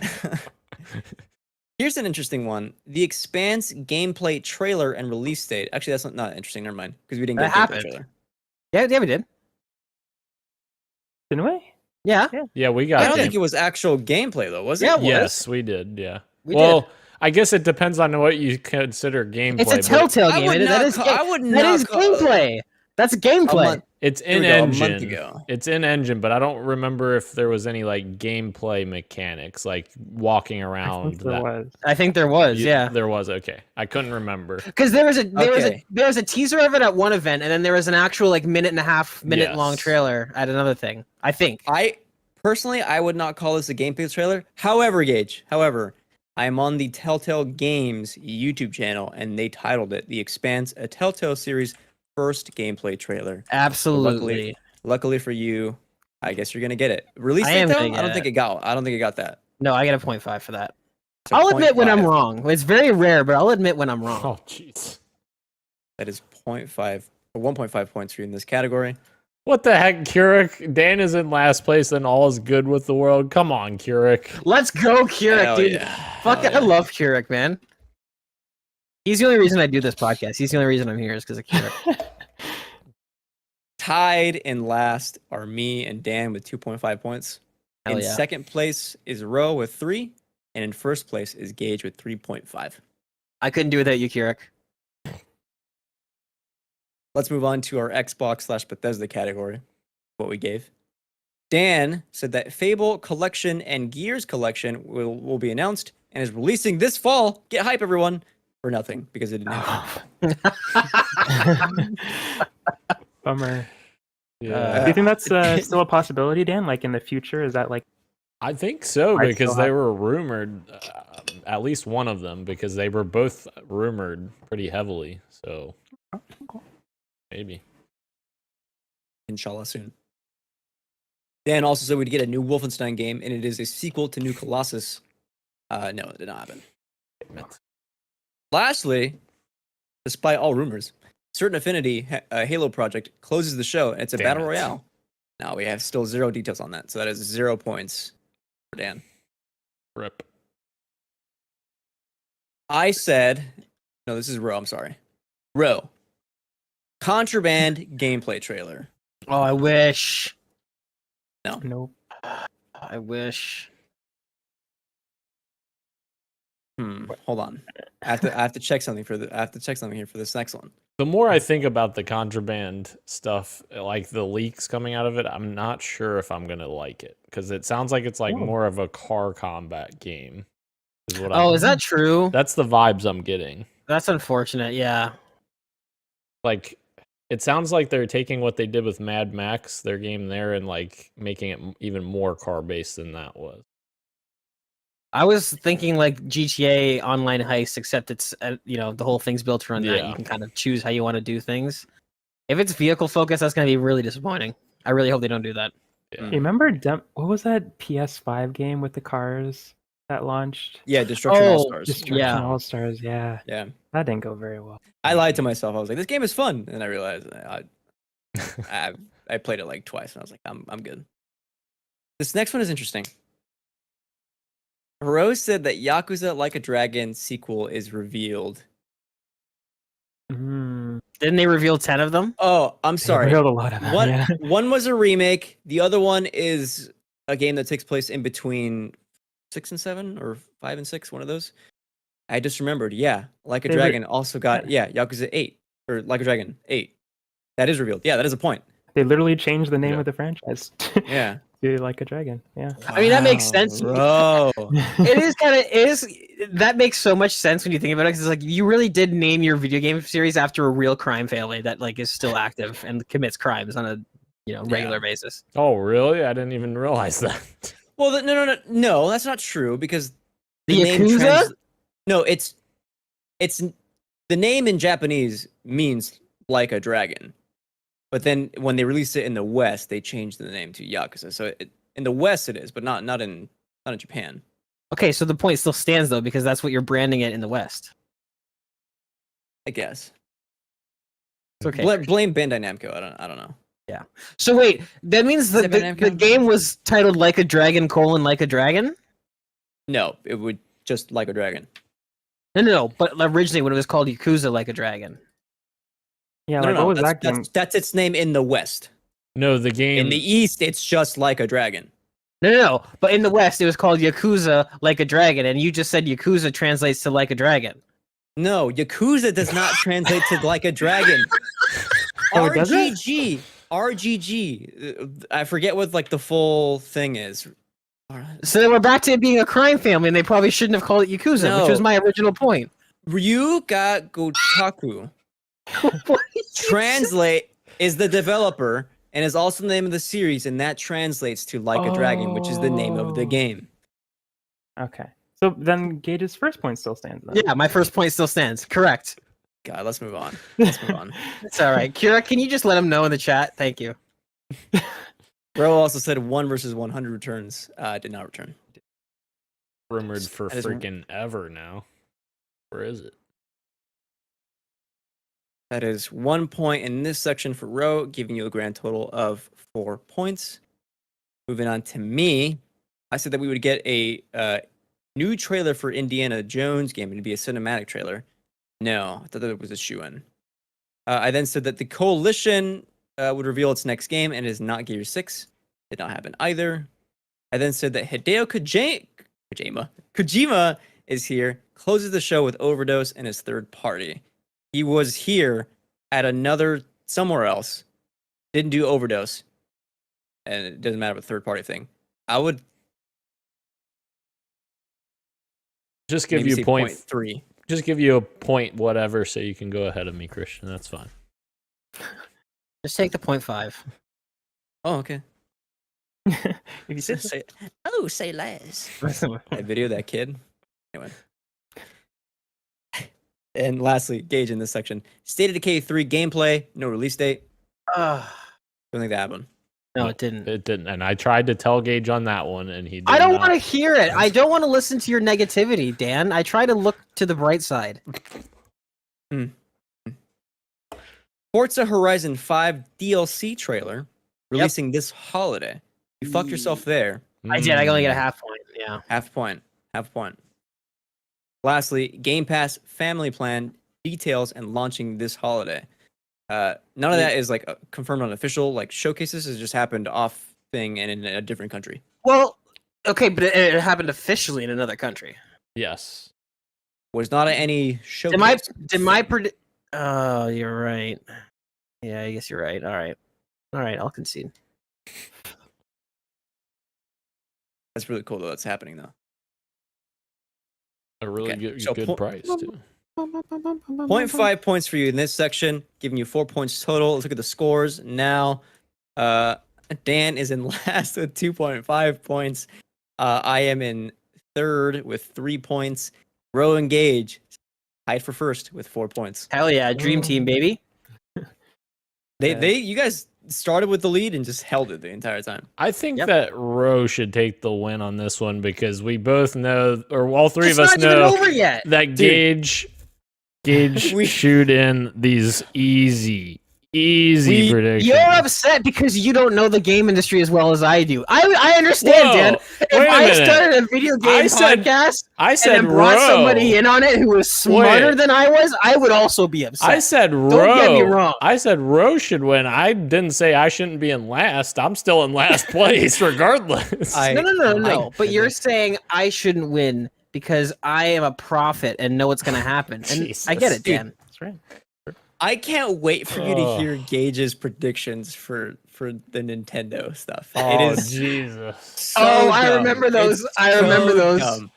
So what I'm gonna do for this section is I'm gonna work backwards. No. starting with Save mine for place last. up. No. You're gonna be second to I last. see. Ro I see what you is gonna go last. So it's gonna Okay, be Dan, then me, then Gage, then Ro. Dan. Yo. Metroid Prime Trilogy is announced. Release date this fall. Man, I wish, dude. God. No. 0 Can points. I really quickly just say something here? Yeah. When I made these predictions, there was no you allowed them. You allowed the predictions at the time. We allowed We no. didn't stop you. No, I allowed them because I No. said, but no, hold on. Go back and check the episode. I said, is that it? No, you got to give some real stuff. And you just doubled down and said the exact same things you said. And I was like, okay, That I guess did we're not doing this happen. then. You either way, you conceded. So my predictions, because I remember what they are and how little they are, you accepted them. You took the currency. You accepted the transaction. That's true. No, that's true. We're gonna All right. abide by those rules. Okay, Don't all right. worry. I just want to throw that out there before Yeah. we get there, because Dan's gonna lose his fucking shit. He will. I can't wait for Dan to complain about this for a month and a half. I'm not losing my shit. I'm in last Wait. place. I said nothing. Moving on. Your next prediction was that Wind Waker would get an HD port coming to Switch. Dude, where the You should've fuck is gotten that? points for that. Yeah. Yeah. And lastly, new 3D Donkey Kong game is coming 2023.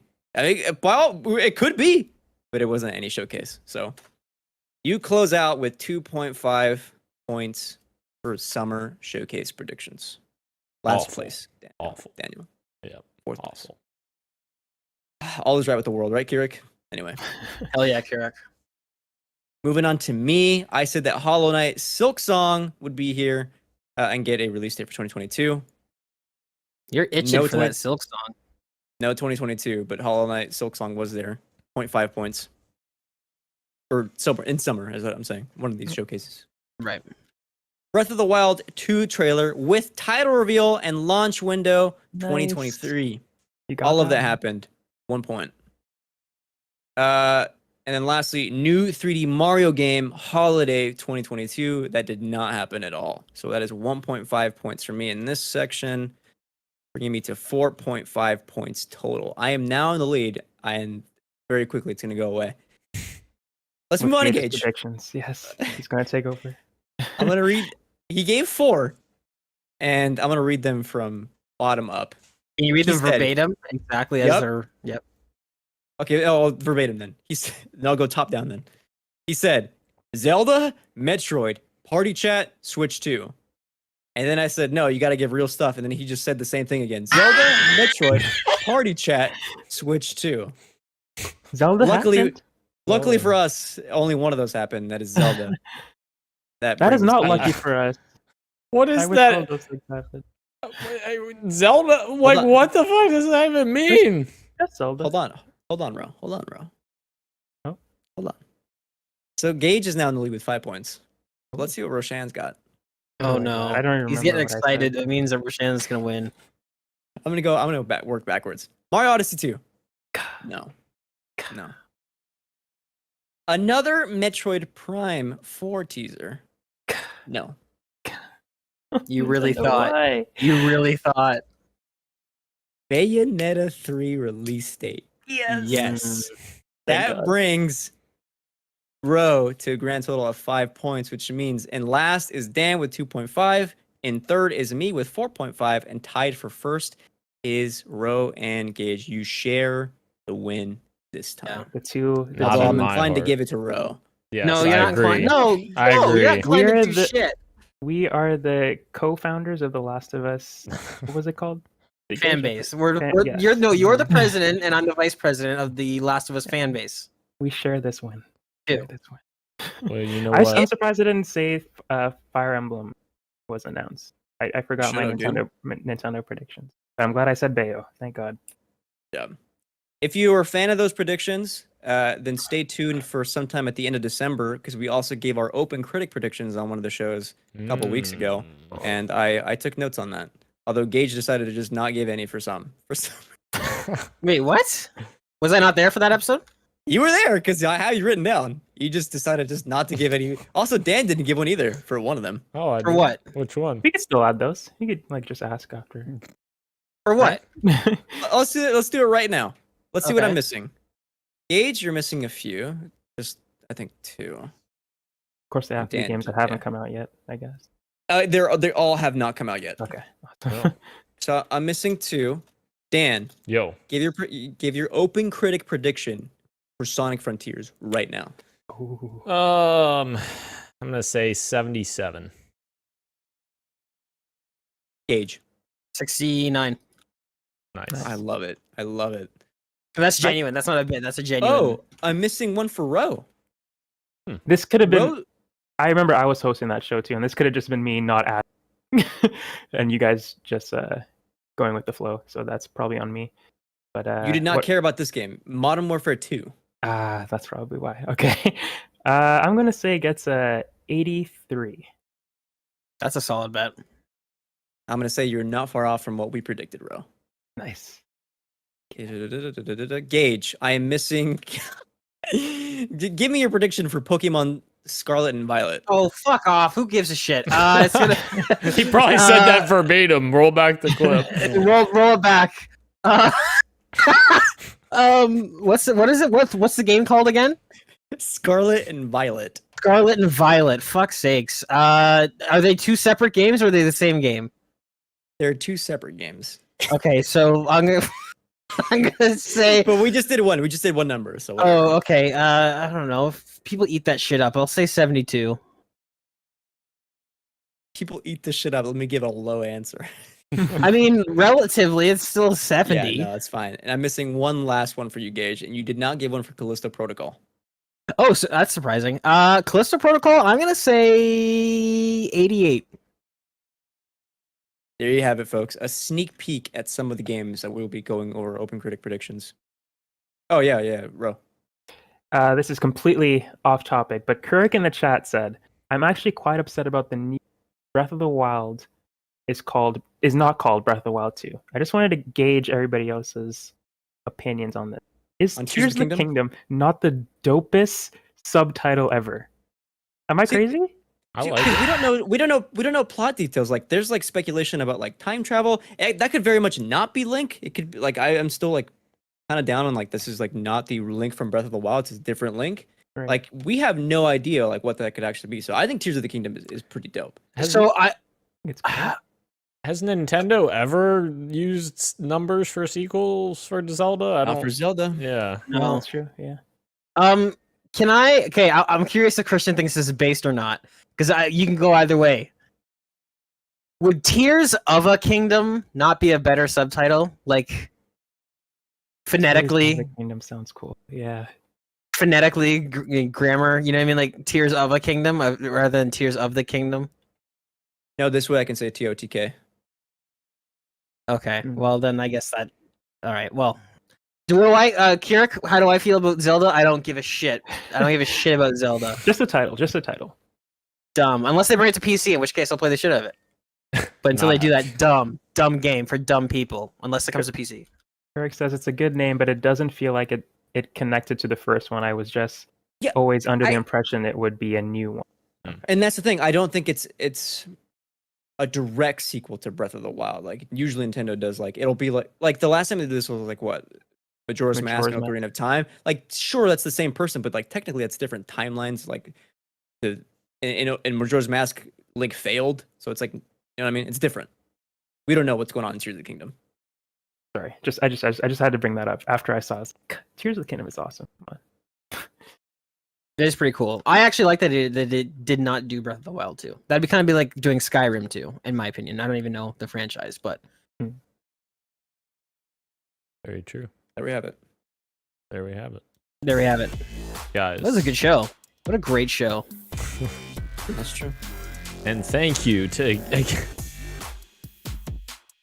nice. A great show. Christian, what Oh my god. I scrolled up. We also did 2022 video game predictions, and I haven't. I thought that December will be fun. December will be fun. Do we want to do predictions for Game Awards? Because they do announcements there. That could be fun. That could be fun. We could also do predictions for awards as well. I should probably change the name of this episode to Summer Predictions instead of, because if we have 2022 predictions also, that's gonna get real confusing. Yeah. All right. My voice cracked. You did, yeah. My voice cracked earlier in the episode too. But thank you again to everyone joining us live on YouTube and on Twitch, as well as podcast services everywhere, including Apple Podcasts, Google Podcasts, Spotify, Stitcher, and everywhere else you get your podcast. Thank you, Ro, Christian, and Gage. I am Daniel, and this has been Podcast PXN, and we are out. Thank you for sticking around for this long. Much love, and keep on gaming. Keep on I'm so close. Oh. Yeah. Oh. To the next wow. So close to the next game release.